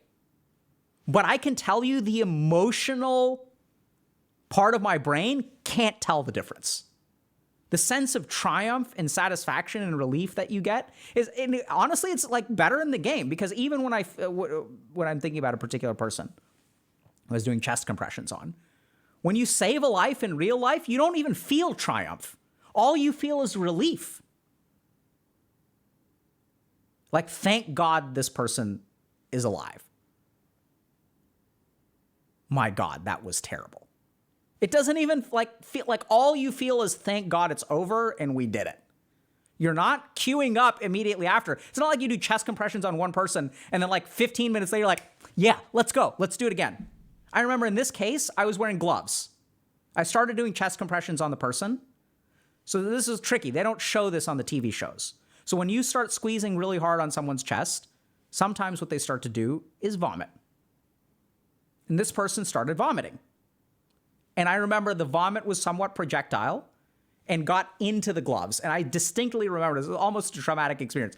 I went into the bathroom afterward, right? Got a change of scrubs and stuff like that, and pulled off the gloves. And there was like vomit on the backs of my hands. This is what it feels like to save a life. You're not queuing up for that crap immediately afterward. I guarantee you. So the problem with technology and parasocial relationships is that they scratch that itch on the primitive brain level. They make you feel connected. You get the spurt of oxytocin. You get the relief of orgasm. You get those neurochemical effects. You watch this person day after day after day. You see them. You get to know them because they're authentic. Empathically, you see this person's ups and downs, and you're there all the time, watching. And because we have empathic brains, when someone else smiles, you smile. When someone else cries, you cry. And so you feel a connection to them. But the connection is never reciprocated. It can never be reciprocated. So while you feel connected to them, they're not connected to you. And in the absence of actual sensory feedback, what does your mind do? Your imagination takes over. And as your imagination takes over, the fantasies come in. And this is also evolutionary. Think about this for a second. When I first meet someone and I fall in love and I start to fantasize about this person, what does it cause me to do? What behavior does it cause me to do? When two people are young and in love, they're fantasizing about each other all the time. And those fantasies literally bring you closer together because I can't stop thinking about this person. If I can't stop thinking about the person, I call them. And then we hang out again. And then the fantasies increase and increase and increase. And it's kind of interesting, right? So the fantasies in a relationship happen at the beginning of the relationship. They don't happen 15 years in. You don't fantasize about your partner 15 years in. I mean, you do you fantasize for whatever. But most of the fantasies happen early. And then as you get data, as you get interactions, as you get experiences, the imaginations and the fantasies start to decline. You can think about this even in terms of a video game or a movie. Like, before you actually see it, you can fantasize about it. You can imagine all the possibilities. Oh my God, it's going to be so great. This new movie is going to be so awesome. Dune Part 2. FF7 remake. Oh yeah, it's going to be awesome. It's going to be awesome. It's going to be awesome. You can imagine, you can fantasize all kinds of things. And the second that you actually have experience, the fantasies start to decrease. And what is the purpose of the fantasy? The fantasy is to drive you towards that person. So this is how we get into this place, which is, first of all, that millions or billions or trillions, I don't even know when life began, but trillions of years of evolution cause things to mate. This starts with things like F plasmids and bacteria, right? So this is when there's a F minus bacteria and there's an F plus bacteria. The F plus bacteria transmits its DNA, the F plasmid, to the new bacteria. Now we're both F plus bacteria. Very, very old stuff from the beginning of life. The desire to connect. Even bacteria will move towards each other. They'll send chemical signals and they'll connect and they'll transfer DNA. So this is like, I don't even know how old that is. This is like where loneliness comes from. If a bacteria has any perception of consciousness, there's some primitive level of loneliness which we can observe. This bacteria will move to each other and they'll exchange DNA. So this primitive thing is designed to connect you to another human being. That's why it exists.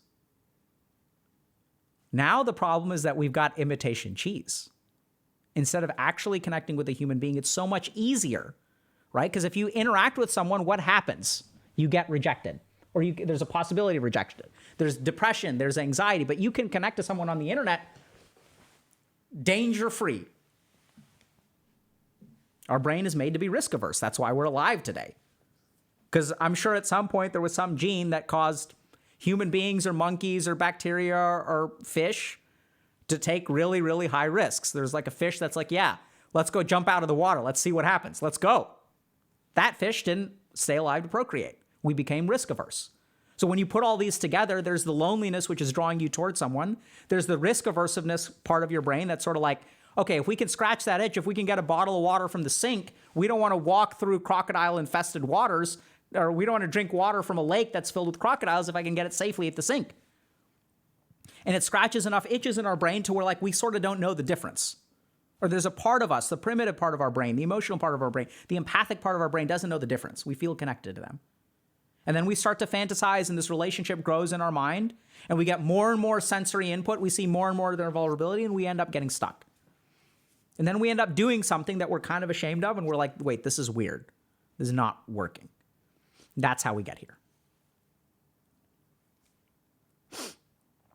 So, what do you do about it?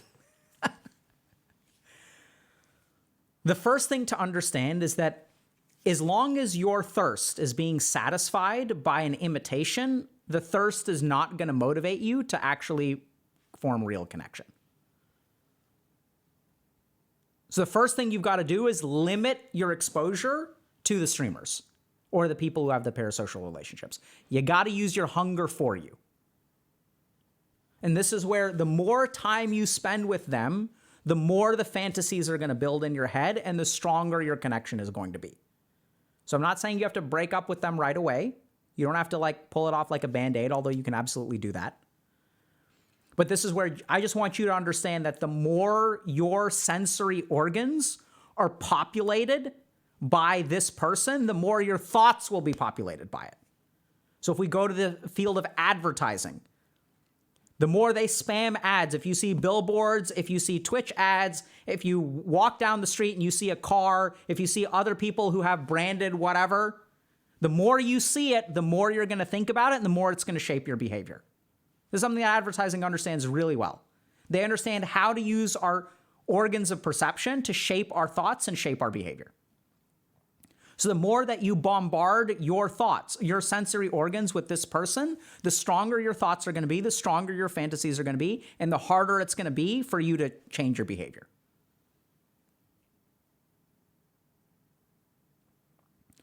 So honestly, it starts with perception. I'd say like the first thing you should do is just cut back on the volume of time you watch this person. As you start to get other kinds of sensory input, your mind will think about other things.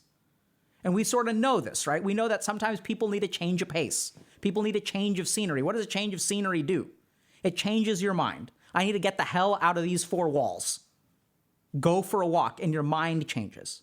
There are all kinds of pathophysiologic mechanisms for specifically walls and horizons and plants and all this kind of stuff. But the key thing is that your environment shapes your perceptions. If you get out of a toxic household into a healthy sort of situation, then your perceptions will change, your mood will change, your actions will change. If you start hanging out with a bunch of people who get high and play Dota, like that's what you're going to do too. So controlling your perceptions is really important. People don't think about perception as linked to motivation. They don't think about perception as linked to behavior.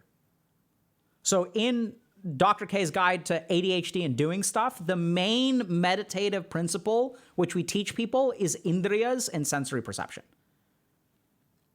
We think about organization, we think about prioritization, we think about inspiration when it comes to motivation and doing things. We don't think about perception.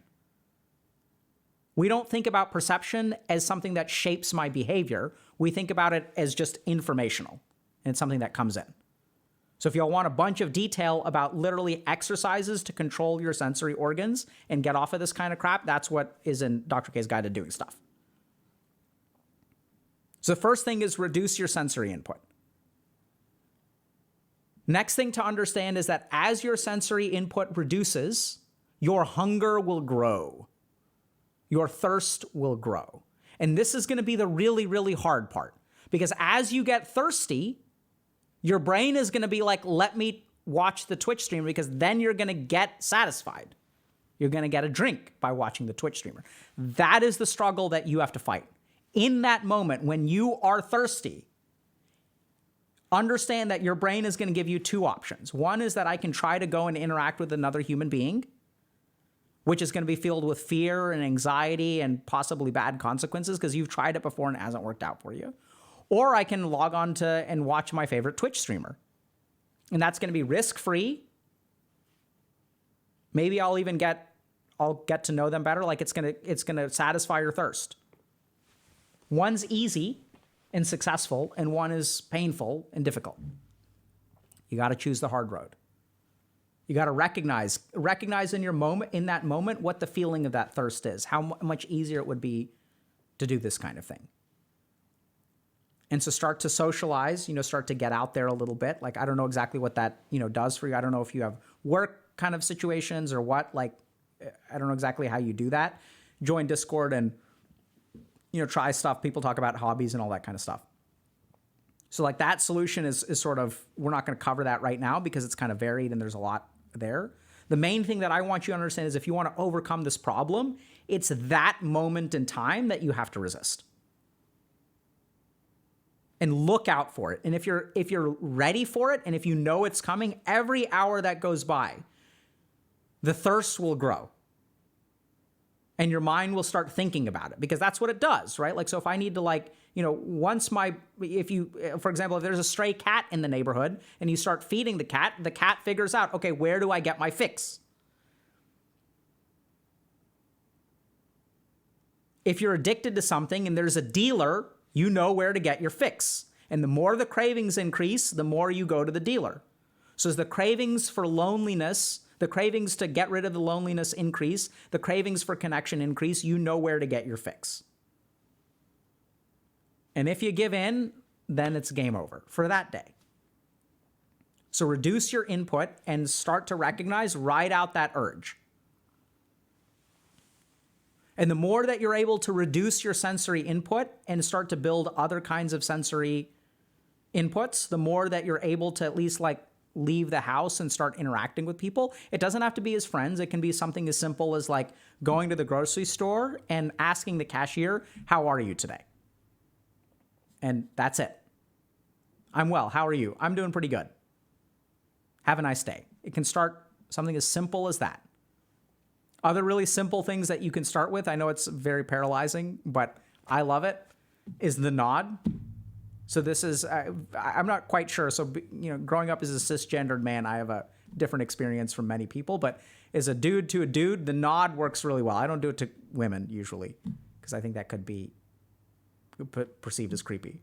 But if there's a dude, I'll make eye contact with a dude, I'll just nod to him and keep walking. Bro nod. So the thing about the bro nod is it's very low commitment.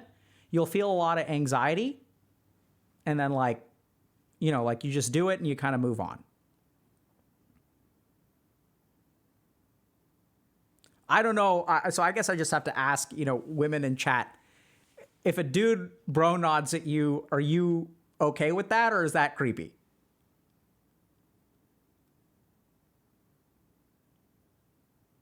Right? So I think the bro nod is the most primal form of platonic connection.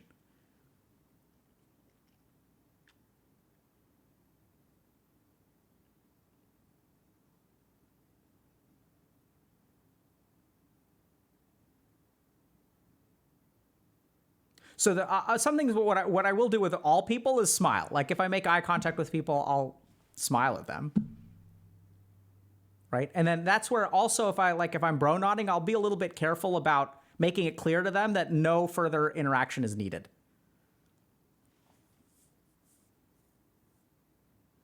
So I'll try, I'll experiment. Y'all can experiment too. Let's see what happens. So for Lord Amir, who's saying no female in chat, that used to be true. When we started streaming, so this is interesting. Our gender breakdown is changing. We used to be 90 to 95% male, 5 to 10% female. We're actually 30 to 40% women in our audience now. This is great. Okay, bro nod to women creepy? No. So most people are saying no. Okay, so I'm going to try and I'll get back to y'all.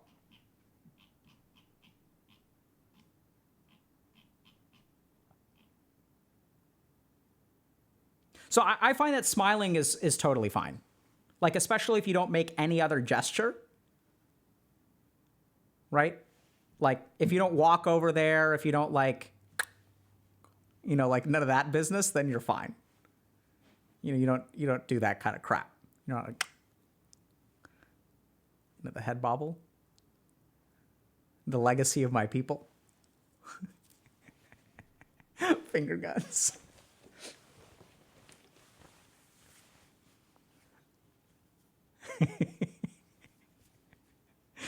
You guys think that that's creepy for women? Like, do it to a dude. That'll be great.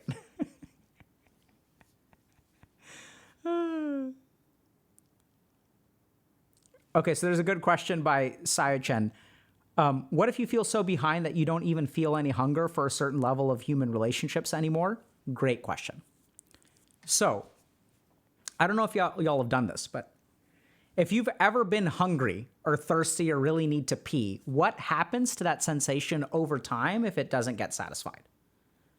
So if you look at the experience of hunger signals increase, right? So your ghrelin, leptin imbalance, so these are also hormonally mediated, is in favor of hunger. You feel hungry, you're really starving. And then if you don't get any food, feeling goes away. Right? You acclimatize to it. I need to pee, there's no bathroom. Feeling goes away for a while if you're lucky.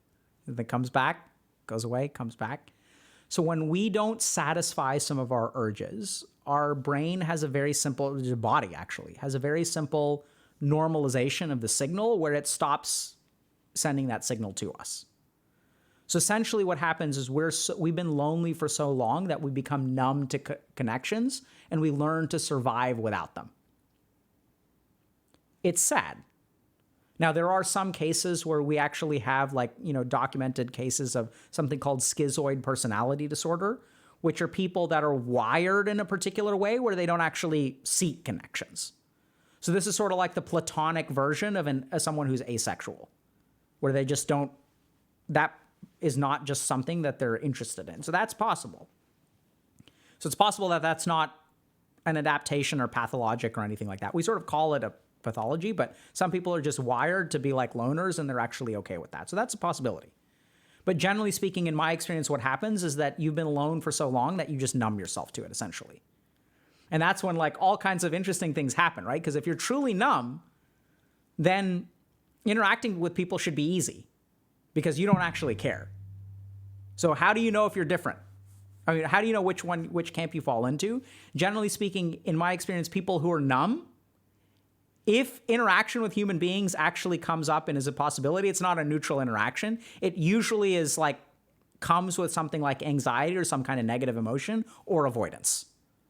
So if you have numbness plus avoidance, then chances are you have loneliness that's being numbed that you can't feel. Whereas if you're truly more on the schizoid spectrum, then interacting with other people is completely neutral. You don't really mind. You can go to a party every single day and it's whatever. You're not you don't respond to interactions with something like anxiety. Great question, though.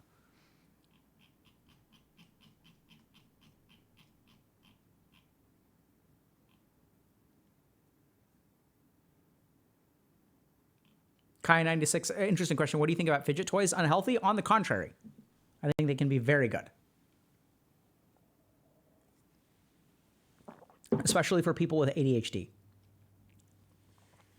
So one of the units that I worked on at one of the hospitals I worked at actually provided knitting materials for people during group therapy, and it worked fantastic.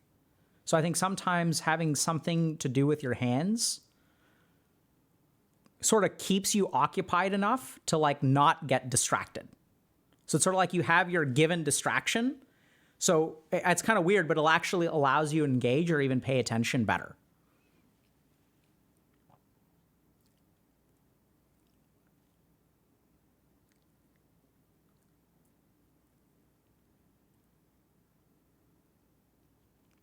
Okay.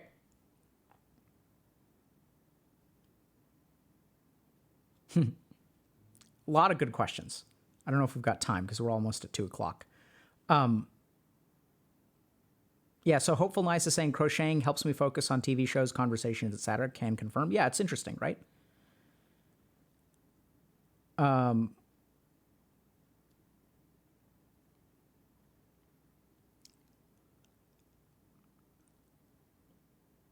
Okay, we've got one more. And we've got meditation. So we'll do that with this, okay? Thank you very much, Typeo, for the donation. We appreciate it. And thank you all for those of y'all that are subbing and things like that. We really appreciate it. Okay, let's do our last post for the day. I feel unlovable and it sucks. Just venting a little.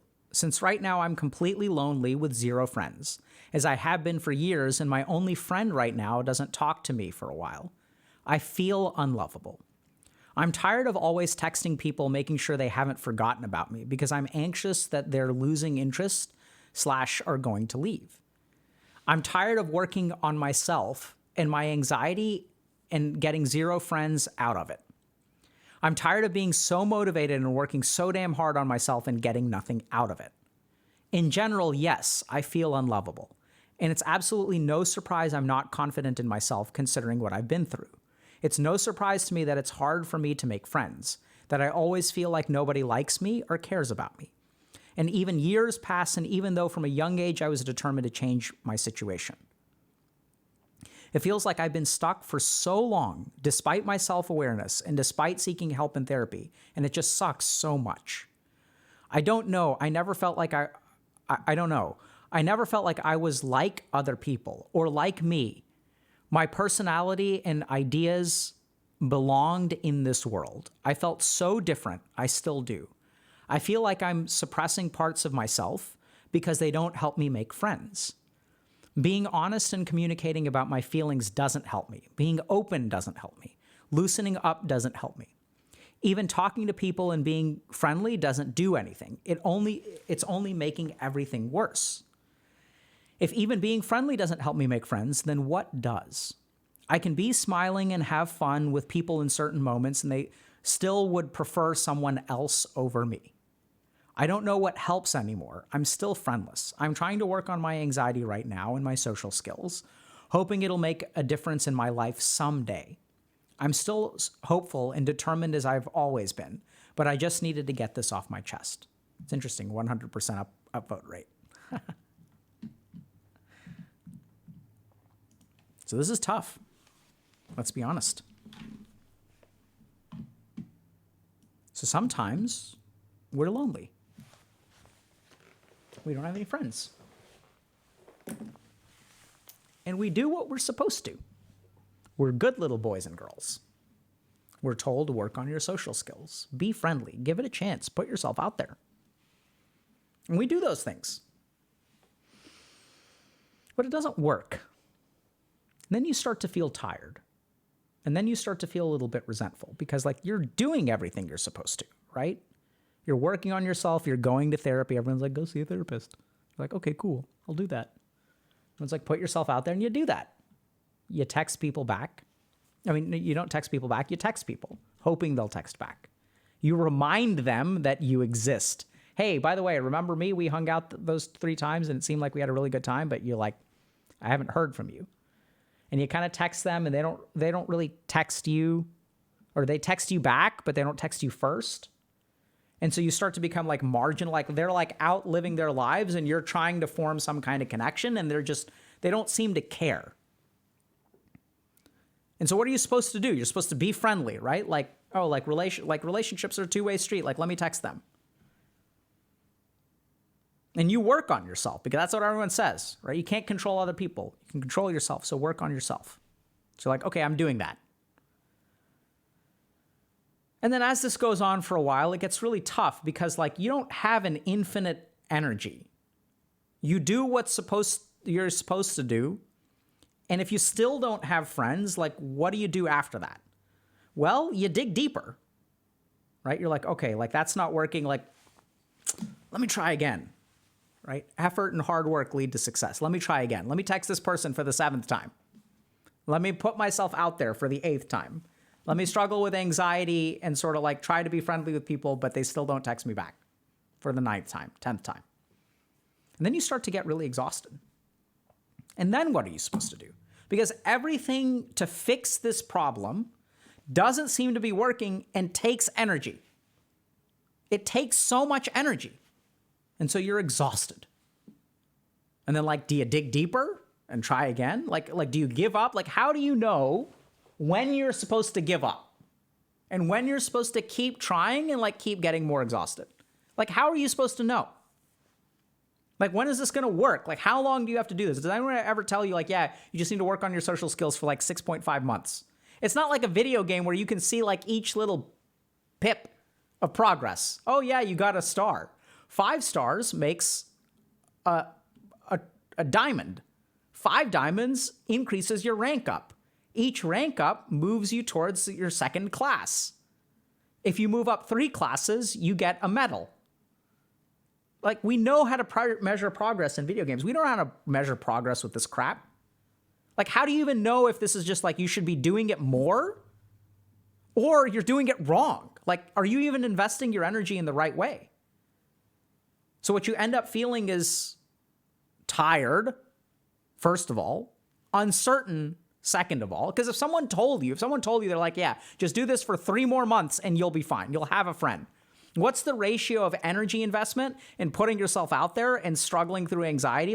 How many days do I need to be anxious before I make a friend? There's no you don't even know what to expect. And so what do you do about this? If you're someone who tries really hard to make friends, does what people tell you to do, and it's not working. And then you feel frustrated, so it's okay to vent, right? But then venting only gets you so far. It doesn't actually fix the problem, right? So what do you do about it? So I'm going to close off today with sort of a different perspective. So we could talk about, for example, how a lack of confidence, impacts your social relationships. We could talk about, how, for example, if you feel like a relationship if you are contributing more than your fair share to a relationship and you're kind of keeping it on life support, essentially, how those perceptions actually can negatively impact the relationship. We can talk about all that stuff. We even looked at research earlier today about how the thing that correlates with the most relationship satisfaction is your personal view of the relationship. And so if you feel like your friendship is on life support, that's going to negatively impact the relationship. So we could talk about all that scientific stuff. But what I'd like to do is actually share with y'all how to rip it out, root and stem. If you want to just completely rip this problem out by root and stem, just solve it. Not saying it's easy, but this is honestly how it works. So it comes down to what the hell is happening in your mind. It's such a simple concept and revolutionary concept, but is so hard to grasp because it is not how our society functions. So the first thing to understand is friendless is a state almost of reality, right? It's like you don't have people in your life. Unlovable is not reality. Unlovable is created by the mind. So what happens is we look at the world, which is a particular way, and we make certain inferences with our mind. But all of the thoughts that you have, the feeling of being tired, anxiety, feeling unlovable, your frustration, these things are not real. Are they justified? Sure, but they're not real things. They're just fluctuations of the mind. So Patanjali, who's sort of the seminal teacher of yoga, says that yoga is the cessation of the fluctuations of mind. The mind has fluctuations. Feeling unlovable is not a thing. It's not a reality. It's a feeling, right? So it may feel real to you, but and that's the really tricky thing, is that we assume that reality is what our mind perceives it to be. But almost by definition, what our mind perceives is not reality. That's just a perception. If I think that I have $2 million, does it mean that I have $2 million? Obviously not. So the funny thing is that we use our mind to make interpretations about reality. And the reason we do that is like it's evolutionary, because we need some instrument to make sense of and direct us in the outside world. The problem is at some point we forget that it's just in our mind. Like we start to believe that reality is what we think it is. Right? So like if, for example, I feel stood up by someone who was going to be on a date. So like I go to the restaurant, today's Friday, I show up at 7 o'clock and they don't show up. And I get pissed off because I feel stood up. I'm stood up. This person stood me up. Right? So I get angry with them. I'm like, man, everyone's mean, crap like that. But like what I didn't realize is that I got the date wrong. Maybe it was supposed to be next Friday. Right? But like, that's not something that I acknowledge. And if someone points it out to me, maybe I'll even argue against it, because that happens. The point is that like my perception of things and what my mind produces is something that we accept 100%. So the cessation of fluctuations of the mind is what leads to peace of the mind. What does a fluctuation mean? It means feeling unlovable. All emotions are fluctuations of the mind. Even thoughts are fluctuations of the mind. Because you have a thought one moment, you don't have a thought the next moment. So if you want to be free from all of this stuff, even the tiredness, it's not like a physical thing. It feels physical. You're spiritually exhausted in looking for friends. You try so hard and it doesn't work, so you're like, you're tired of trying. But every day when you wake up, you have energy, right? So you're like, your glycogen stores are full. Your oxygen saturation is 99%. Your heart rate is like 78 beats per minute.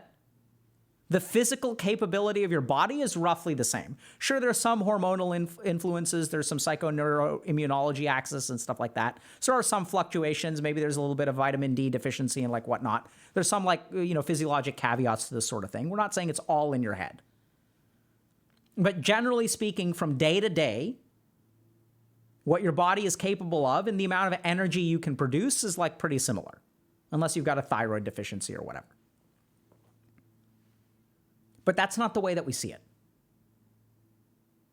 And this is something that someone actually linked, I think someone made a post on our subreddit that was linking to an Alan Watts video, which I think he does a very good job of sort of describing this. So we'll sort of share that at the end.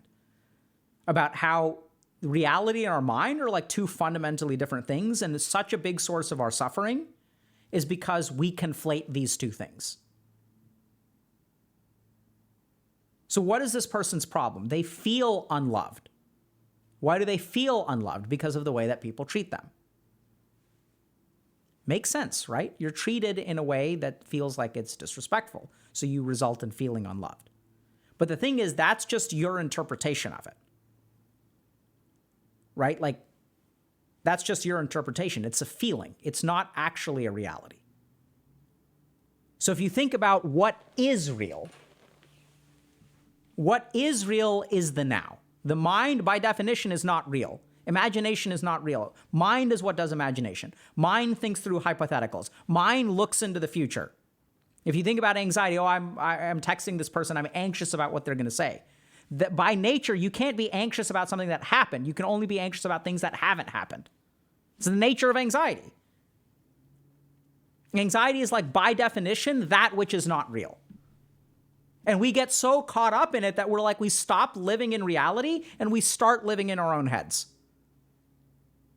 Another good example of this is like COVID injections, or how Bill Gates is going to inject 5G. He's going to turn me into a 5G provider.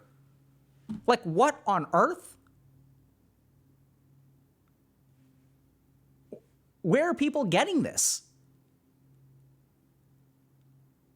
Right? Like, people can believe all kinds of things.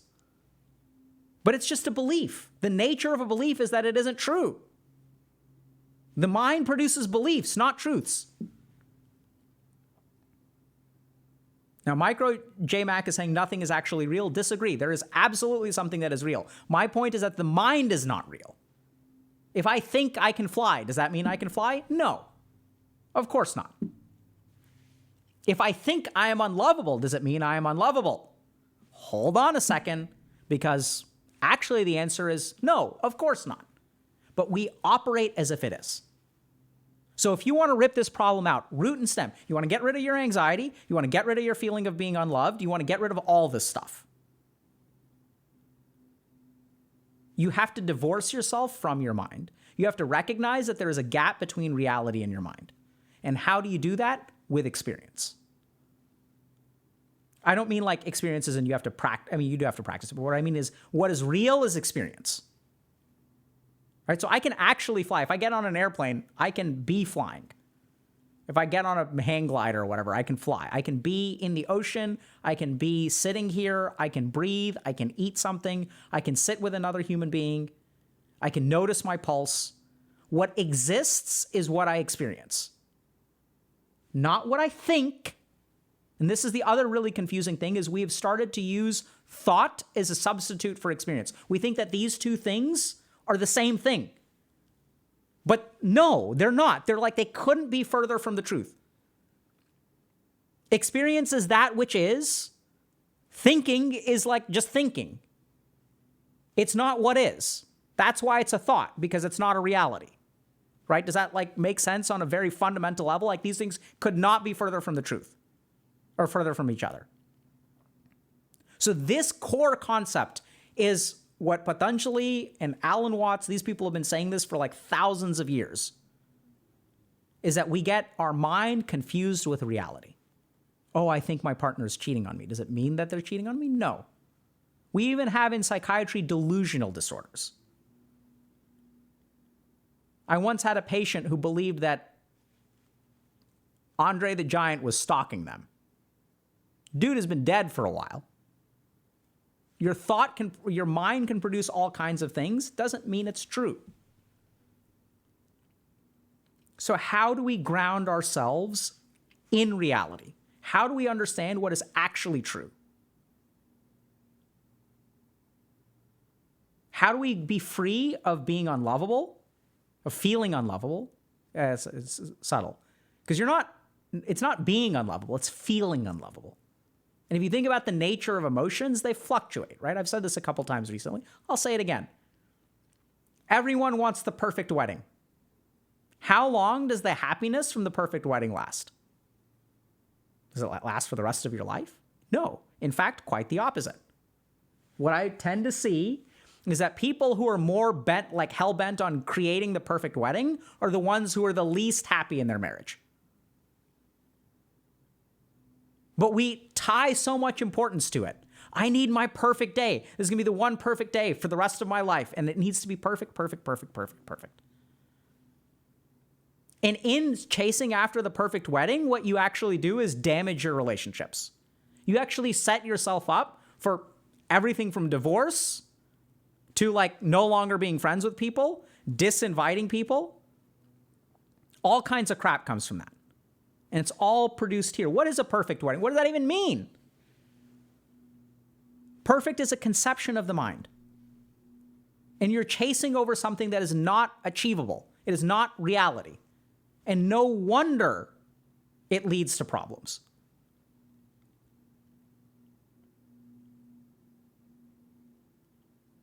When our mind chases after things that are not grounded in reality, suffering is the result. This is why Patanjali said, Yoga Chitta Vrutta Nirodha. Stop the fluctuations of mind and you will be at peace. So how do you stop the fluctuations of mind? You ground yourself in experience. So this is going to be our meditation for today. This is a meditation for if you feel unlovable, how to rip this out root and stem. So sit up straight. You can close your eyes. I'm going to keep mine open. The next time you feel unlovable, close your eyes and notice the thoughts and the feelings and all of the fruits and flowers and leaves of being unlovable. You'll have this thought, you'll have that thought, no one likes me, this person didn't text me back. You're going to have all this crap floating around. And then what I want you to do is see which of that is real. What is the actual experience of feeling unlovable? Is it being unlovable? And look within yourself. So the first thing is that if it's a thought, it's not a real thing. We've already established that.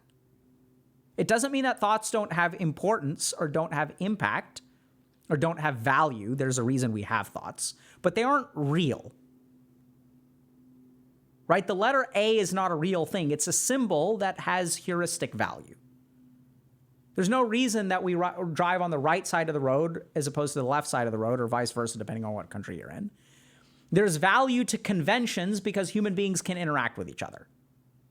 So something doesn't have to be grounded in reality necessarily to be useful. There's nothing special about the right side of the road. It's just the only reason that helps is if everyone does it, right? Because then people going in opposite directions don't bump into each other. So if it's a thought, it's not reality. So find out look within yourself, close your eyes and tunnel down as deep as you can into what is this feeling of unlovability. There may be thoughts. They're just thoughts. They can come and go. I can think about pink unicorns. I can think about Harry Potter book number 9 if I want to. I can imagine all kinds of stuff. It's not real. Chances are it'll be a feeling, like a physical sensation. So even then, what is a feeling? Is it an emotion? What is an emotion? It's going to be something, there's going to be some kind of physical correlate, chances are. You'll feel a tightness in your throat. You'll feel a tightness in your chest. You'll feel maybe a queasiness in your stomach. Is that being unlovable? Of course not. Just notice that. All that is actually real is I have a tightness in my throat. That's all that's real. I'm sitting here. I'm breathing. I'm in this room. There's a slight sound outside. This is what's real. This is what is. You can touch it. You can feel it. It is real. It's not an imagination. This is what is. What is I have a tightness in my throat. Is a tightness in my throat unlovability? Of course not. And if you do this practice, if you go to the source of your unlovability, what you'll find is it's a mirage. It's just like an oasis in the desert. The closer that you get to it, the more that it disappears, the more that it disappears, the more that it disappears. It's fruits and flowers and leaves that barely have a trunk and have no roots. It's like the value of cryptocurrency. Looks amazing. Nothing there under the surface. Triggered?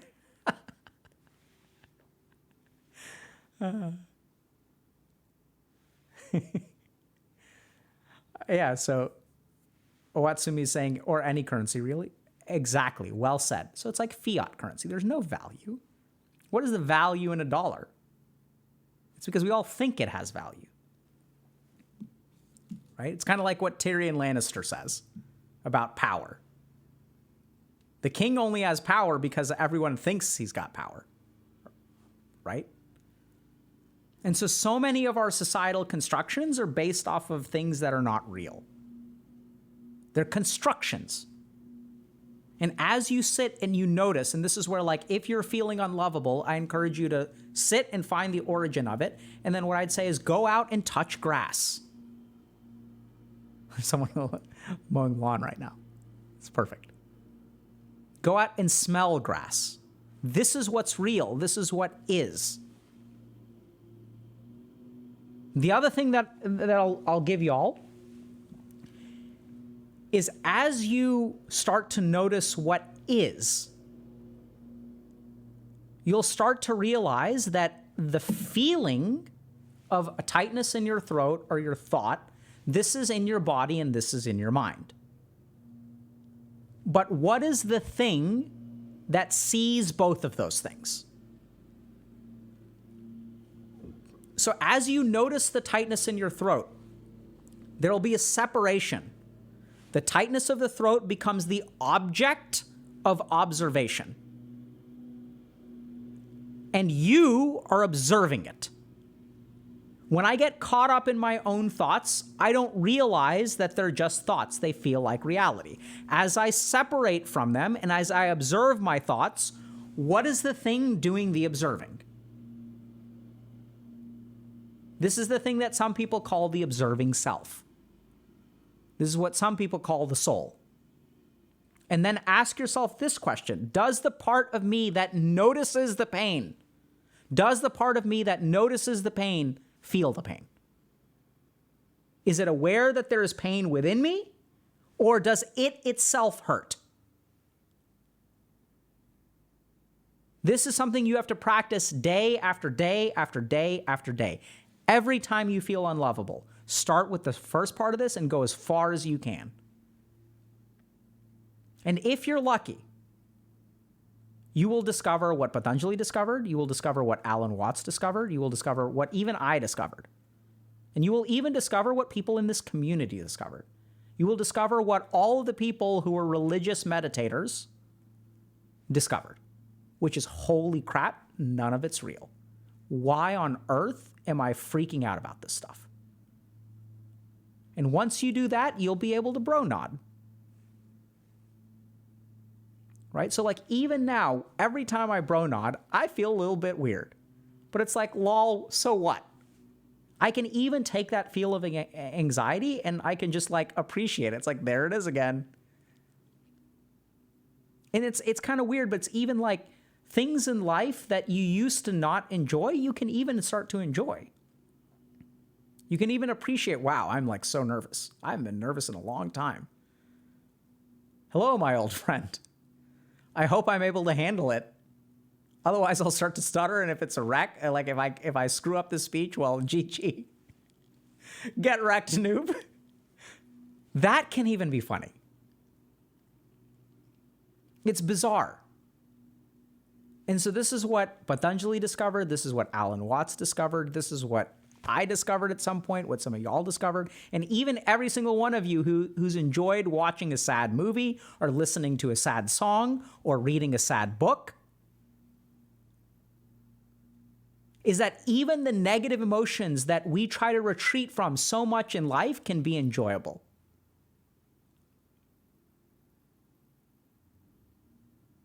Which movies win awards? They're the ones that make us feel sad and make us feel good. Everything in life is to be enjoyed. Whether you enjoy it or not depends on your perspective. If you are caught up in the mind, it will lead to suffering. If you are separate from the mind and you are grounded in the self, even it can be joy.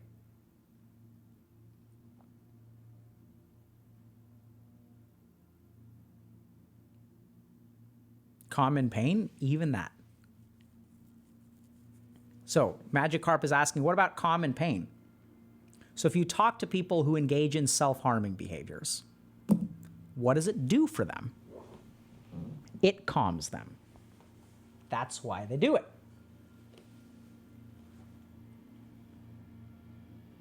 Someone else is saying, Blipster saying, so basically absurdism. I don't really know what absurdism is, but we're not talking about philosophy. Philosophy is a product of the mind, and philosophy is a construction. What we're talking about is experience.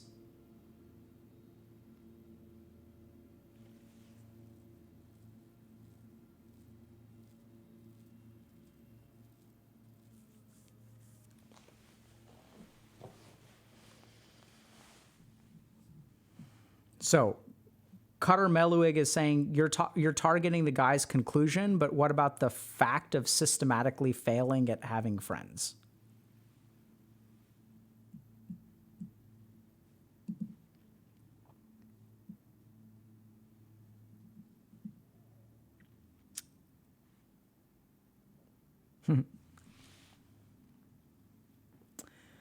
Good question.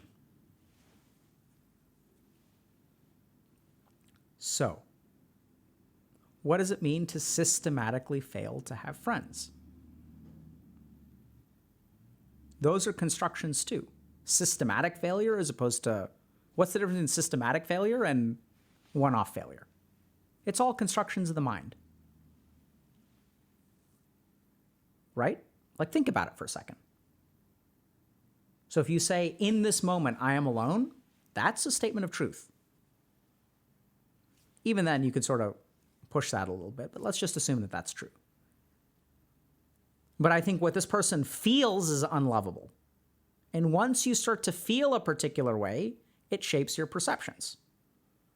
Once your perceptions get shaped, it shapes your behaviors. So this, I know this sounds kind of weird, but like, I'm going to ask each and every one of you who's listening to this, are you alone? I know it sounds kind of weird. I'm alone. I'm very alone. Each and every one of us is alone. Like, what is that? Like, do I have people in my life? Sure. But it's kind of hard to describe. But when you meditate, you begin to realize that loneliness and connection are like, they're both one thing. It's kind of weird. But in this world, do you truly have anyone else? Or what you really have is you. Like, that's all you've got, right? There are other people out there. But in terms of the foundation of your existence, it is your experience. That's how you know you exist. There's no one else involved in that. Other people can be involved with our senses. They can trigger emotions. They can trigger thoughts. They can trigger physical sensations.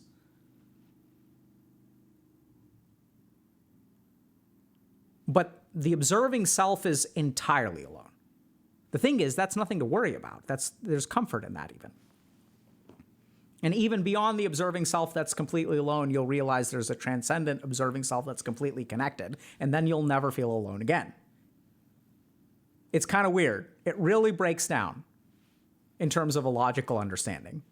So I don't know if people are It's the kind of thing where if you've meditated and you've had a transcendent experience of like cosmic consciousness, like you get this stuff, but if you haven't, then you're not going to understand it. I describe it as like trying to explain an orgasm to a virgin.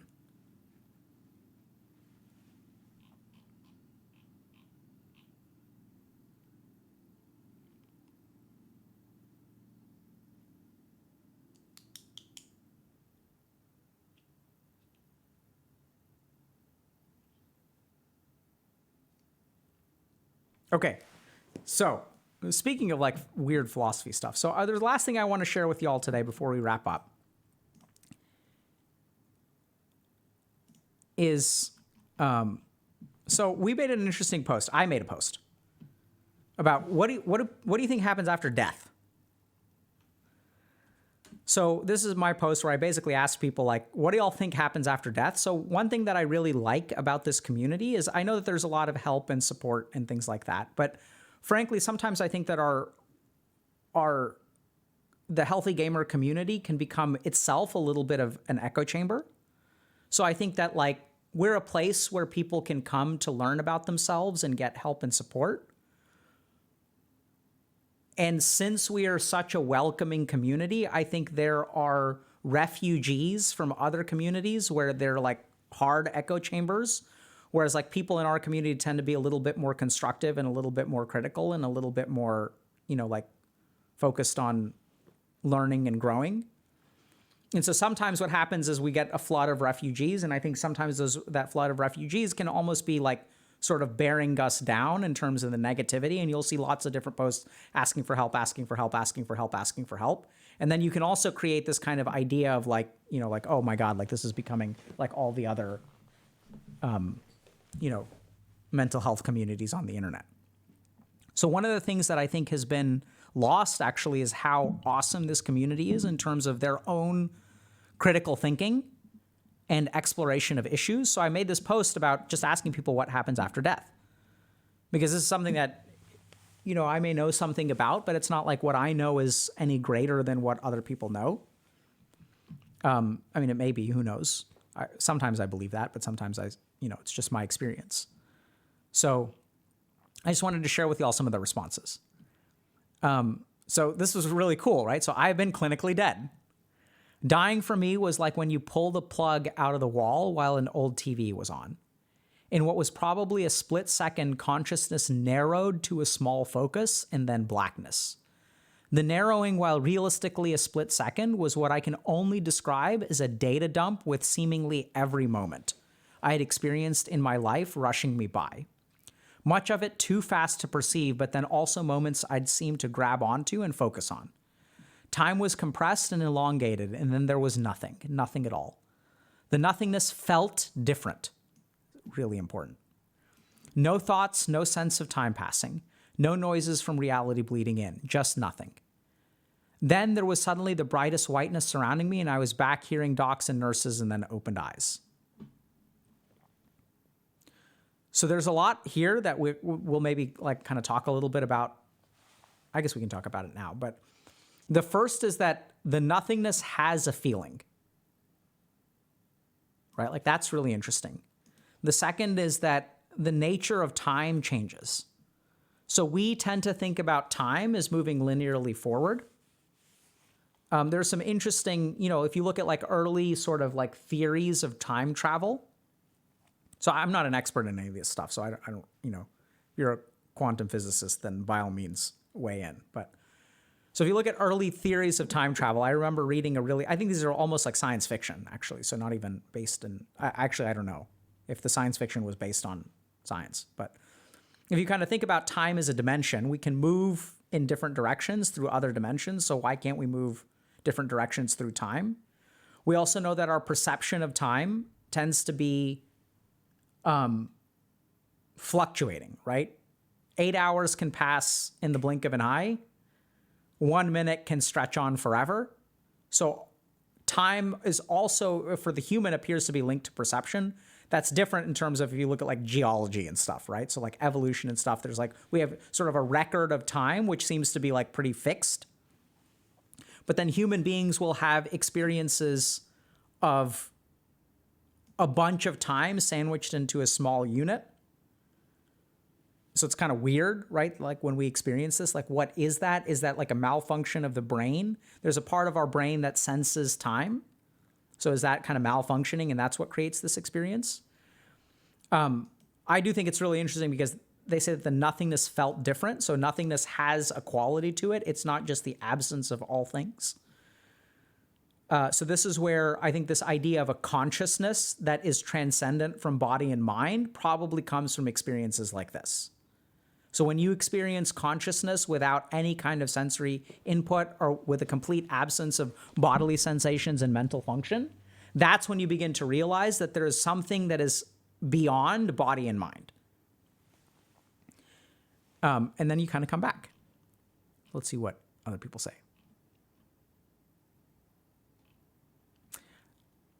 The best way to imagine what I believe in is that you try to remember how was it before you were born. Same happens after death. But from your own perspective, you are immortal because you only know what's like being something. I've concluded this myself, and I'm not sure how strongly I believe in it. Alternatives are vast and numerous. I can't really point to one. I don't believe in Western religions. I think those are misinterpreted alien encounters and technology. I can't completely side with Buddhism because I don't think that there is good or evil karma. It's just causality.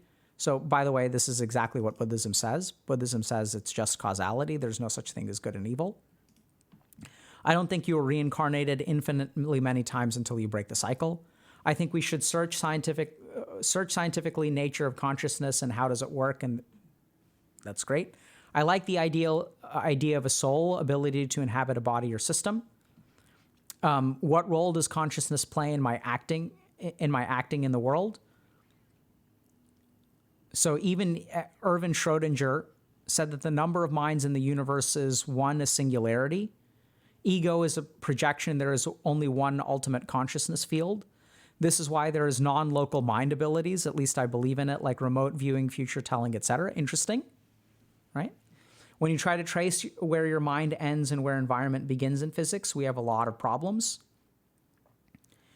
Quantum function interplays with everything that's in the universe. It's really one big unity, a whole. Universe has its own singular quantum function. Some might call this God or everything there is. I don't really understand what this means, chat. It's beyond my knowledge. One thing that I do kind of want to point out is, so this is a little bit about consciousness. So there's this idea that matter and energy cannot be created or destroyed. You can convert one from the other, but there's like fundamentally the amount of stuff in the universe is fixed. I think that that's scientifically valid, right? Matter can't be created, energy can't be created or destroyed. You can convert from one from the other, but the total amount of stuff is the same. So if you look at old texts from essentially like kind of creation myth sort of stuff, this is where a lot of the quantum mysticism stuff kind of comes in, where people will, I think, what sounds like overinterpret a little bit, but you'll sort of, there are three equations that are in ancient Eastern texts. One is that in a small amount of matter, there's an exponential amount of energy. And the second is that in a small amount of energy, there's an exponential amount of consciousness. So the third thing that they sort of talk about, I don't know if this sort of makes sense, but if you think about matter, here's how I understand it. I'm not saying it's correct. If you think about matter, matter is stuff, right? And energy is not stuff. It's like it's energy within stuff. So if you think about, there's the particles, like water molecules, and a wave is a propagation of energy through matter. If you think about sound, sound is like, think like molecules bumping into each other until they reach your ear, and that's interpreted by your brain. Okay? So you can sort of argue that matter is one kind of stuff and energy is another kind of stuff. Now, there's also like, this is beyond my knowledge, but there's also things like particle wave duality, which sort of imply that like, actually it's not two kinds of stuff. There's just one kind of stuff. If you understand this crap, hopefully you can post about it and explain it, because that would be awesome. But my understanding is that on the one hand, it's two kinds of stuff. And on the other hand, it's actually all the same stuff. Which, by the way, is consistent with what ancient yogis were saying, is at the end of the day, it's all the same stuff. So the third thing is that if matter is one kind of stuff and energy is another kind of stuff, the fundamental quality of experience, so like the quality of experience and consciousness, is a third kind of stuff. It's not a matter. It's not matter, right? Because it's not like objects. And it's not even energy, which is propagated through something. The experience of tasting something or the experience of life, the yogis kind of posited, is a third kind of stuff. Like, does that make sense? Qualitatively, like one is a material object. Qualitatively, a second is an energy. And qualitatively, a third is an experience. So the stuff of experience is different from the stuff of matter. And the interesting thing is, if you go into like theories of Maya and Advaita Vedanta and stuff like that, they even say that it's all the same thing. And that the most basic unit of existence is Brahman, which is cosmic consciousness. And that as Brahman vibrates, it creates manifestation. Like literally, I'm not like making this crap up. This is where I think a lot of the quantum mystics get really excited, right? Because they're like, oh, vibration and consciousness, vibration is energy. And so when consciousness vibrates at a particular frequency, it creates a particular manifestation. Like, I don't know, it's just weird, but this is just what's posited. There's three clumps of junk. And at the end of the day, they're all the same. Now, what amount of this? Some people will make claims that this is what quantum mechanics says. Some people will say they've been saying this for thousands of years. I think on a surface level, this makes sense to me. So if you look at it at face value and you're ignorant of both of the concepts, I'll see if I can dig this up for y'all. I once did a lecture about meditation where I took quotes from physics textbooks and I took quotes from ancient like yogic textbooks. And I just asked the audience, like, where does this quote come from? Is this quote from a physics textbook? Or is this quote from an ancient yogic text? And it's really interesting because depending on, how you pick your quotes, like the audience can't tell the difference. Because they're saying things like, oh, like matter can be converted to energy. So that's like in a yogic text. It's just neat, but but here's the thing that we have to remember. Even at face value, if we assume that these things do clearly overlap, you have to remember that the human mind likes to make patterns out of stuff. Right? So when you look in the sky and you see a cloud that looks like a dog, That cloud has nothing to do with a dog. That's an impression that your mind is putting on top of it, right? So it's hard to tell. This is kind of where I am, where it's hard for me to tell how much of this is actually that ancient yogis were saying what quantum mechanists, I guess, are saying, and how much of this is like me looking at a cloud and like seeing a dog where there clearly isn't anything. And so that's where personally what I kind of come down to is like experience. So I kind of side with this dude, and my understanding of consciousness and what happens with death is from experiences like this one, where like once you experience that kind of stuff, like once you have like out of body experiences and stuff, it gets like wonky. Then it's like, okay, wait, this is weird. It's not philosophy. It's not theory. It's not even projecting an interpretation. You have the experience and then your mind tries to interpret it. If that makes sense. This is where I was, I don't know if we talked about this, but so this is another really interesting paper. Let's just go up here. Oh. So encounter with other, a thematic and content analysis of DMT experiences from naturalistic field study. So, you know, someone else was talking about what we need to do is we need to study consciousness. And one of the things that I think is really interesting from a lot of the research on psychedelics is we're starting to see like some interesting themes emerge, which I don't know how to interpret. But this is a paper that is not very robust in a lot of ways, but so they took, I think, 36 people and interviewed them about their experiences with DMT. And the first overarching category comprised with encounters with other beings. So 94% of reports. So this is like super weird. So when you give people this particular substance, they talk about an alteration of consciousness where they meet beings that are otherworldly. What does this mean? I actually have no clue. Right? I don't know how to interpret that, honestly. Does this mean that otherworldly beings exist? I don't know. But I sometimes wonder whether psychedelics are actually like the telescope, the next telescope. So there's our understanding of reality, and then through certain instruments, we can observe things in reality that we weren't able to observe before. So the microscope, the telescope, and whether psychedelics is a part of that. That's what I'm kind of curious and hopeful about. Unclear what's going on there, right? Because is it just that it alters our perception and it's not, so it's really tricky to figure out, is this altering our brain perception to let us detect what we couldn't detect before? Or is it altering our brain perception to divorce us from reality further and have a consistent experience that is consistently false, though? I don't know.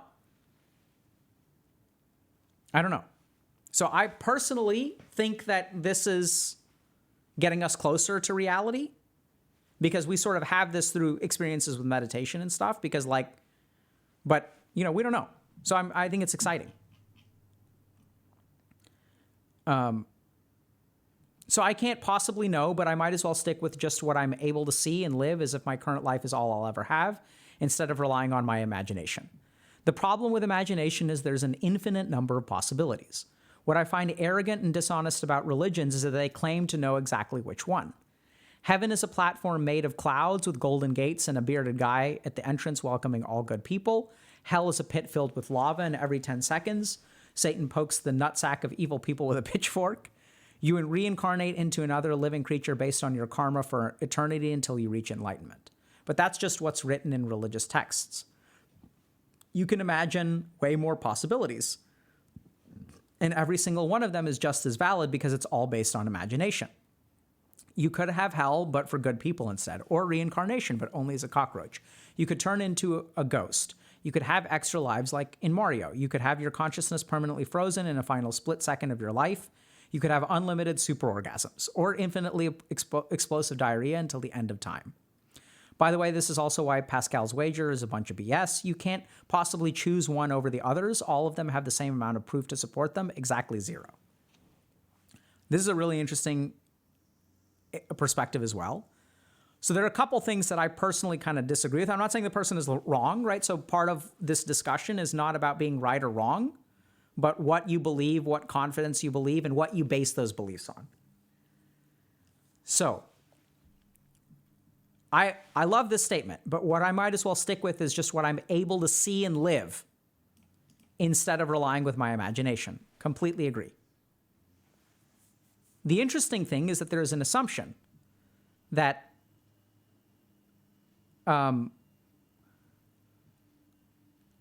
possibilities, and every single one of them is just as valid because it's all based on imagination. So this is where I differ a little bit in terms of my experience and analysis.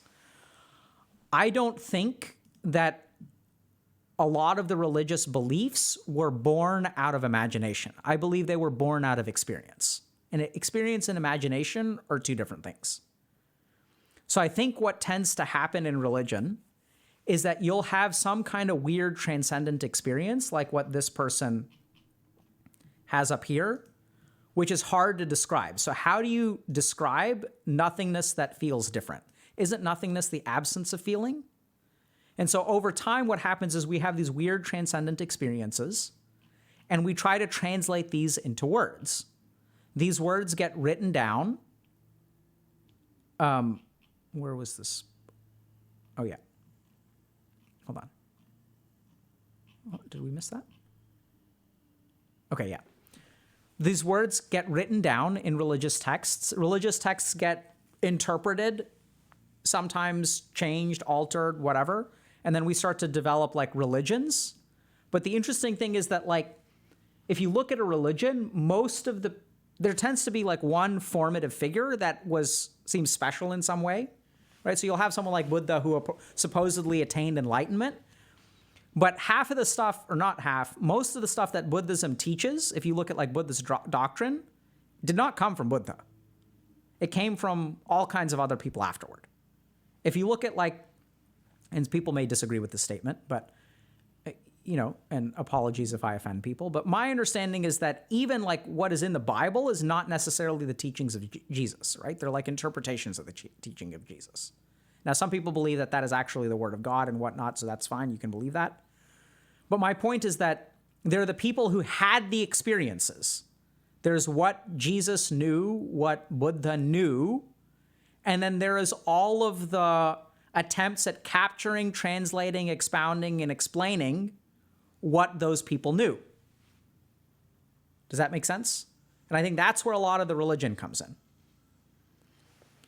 So I think that some of the stuff like theories of reincarnation and stuff like that are not based on imagination. They're actually based on experience. So when you have, during your,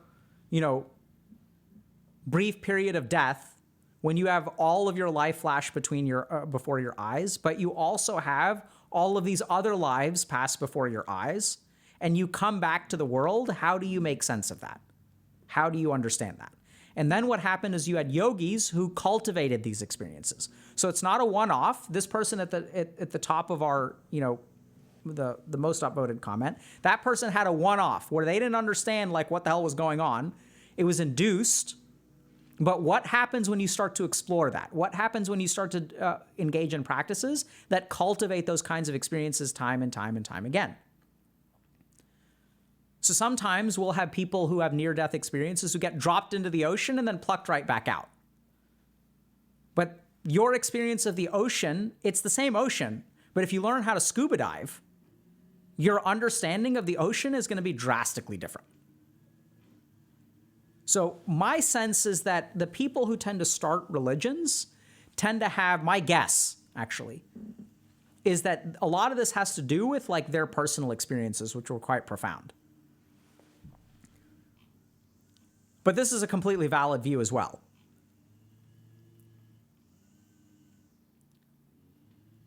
So we'll do one more. I tend to think there is no after death for any of us. I've started to think of my existence through time as comparable to an object where there is no real end to it. It just doesn't exist in some places. With this concept of death, I also like to attach the idea that everything that has happened in the past still actively exists, just sort of in a different location in the time dimension. I think that with that idea, though, there's a realistic chance that I'm just misappropriating scientific concepts of time so I can have a comforting belief in death as a secular person. I've also been exploring some concepts of life after death, though. I find it difficult to believe that after heat death of our universe, that's it, that it happened once and now it's done, pack it up and go home. Personally, I find it likely that something like that the universe we've experienced will repeat infinitely, like the Big Bounce theory proposes maybe. And so because the universe may repeat infinitely, my consciousness will develop an infinite number of times, living infinitely numerous different lives, including this one again and again infinitely. And lastly, when thinking about consciousness, I've thought about maybe consciousness isn't everything. It has a whole lot more to do in our complex brains than in, for instance, a rock. But nevertheless, the whole world is constantly experiencing in forms we can't really understand. And so maybe after we die, our conscious brains break down into billions of much simpler forms of consciousnesses that can't share information with each other like they could when they were a functioning brain. Maybe it would be something like assimilating to the grander universe. Maybe I'm a hippie.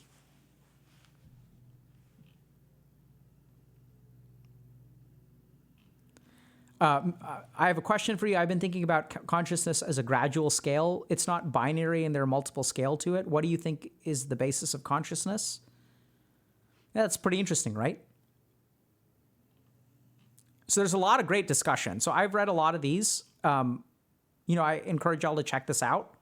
The post just got unpinned today.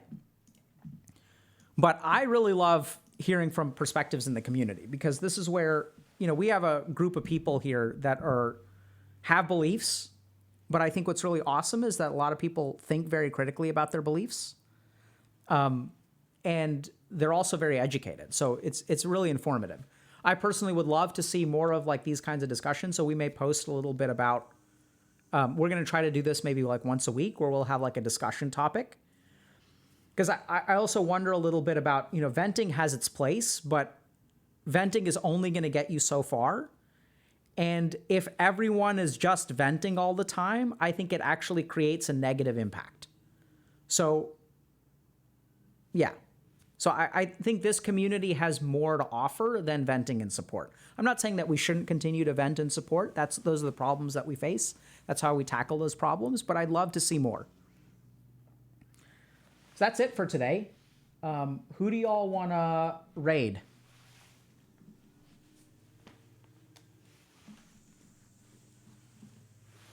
I'm not saying stop complaining.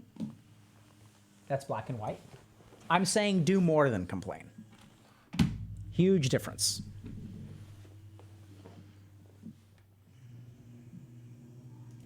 Okay. Who are we rating?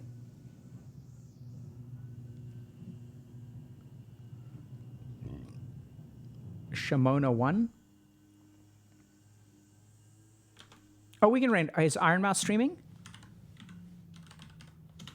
Iron Mouse is streaming. We shall rate Iron Mouse. That was a great interview, by the way. Okay, let's rate Iron Mouse.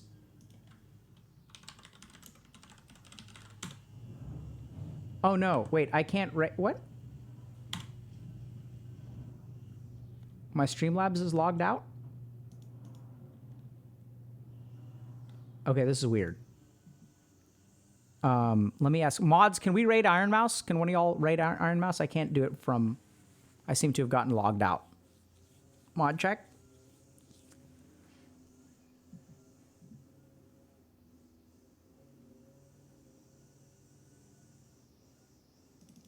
Oh yeah, so we have there's a link to. I can't even post in chat, so we'll like add it to the VOD or something like that. We'll post a link to the. There's a link to the. Someone posted the link to whatchamadoodle to the subreddit.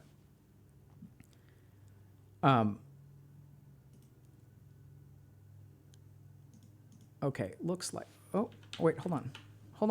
I may have figured it out. Wait. Chat. Hold on. Oh, thank you, mods. Thank you. Okay.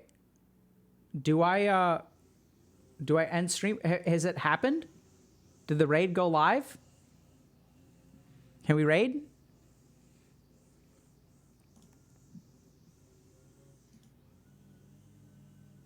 Click the button.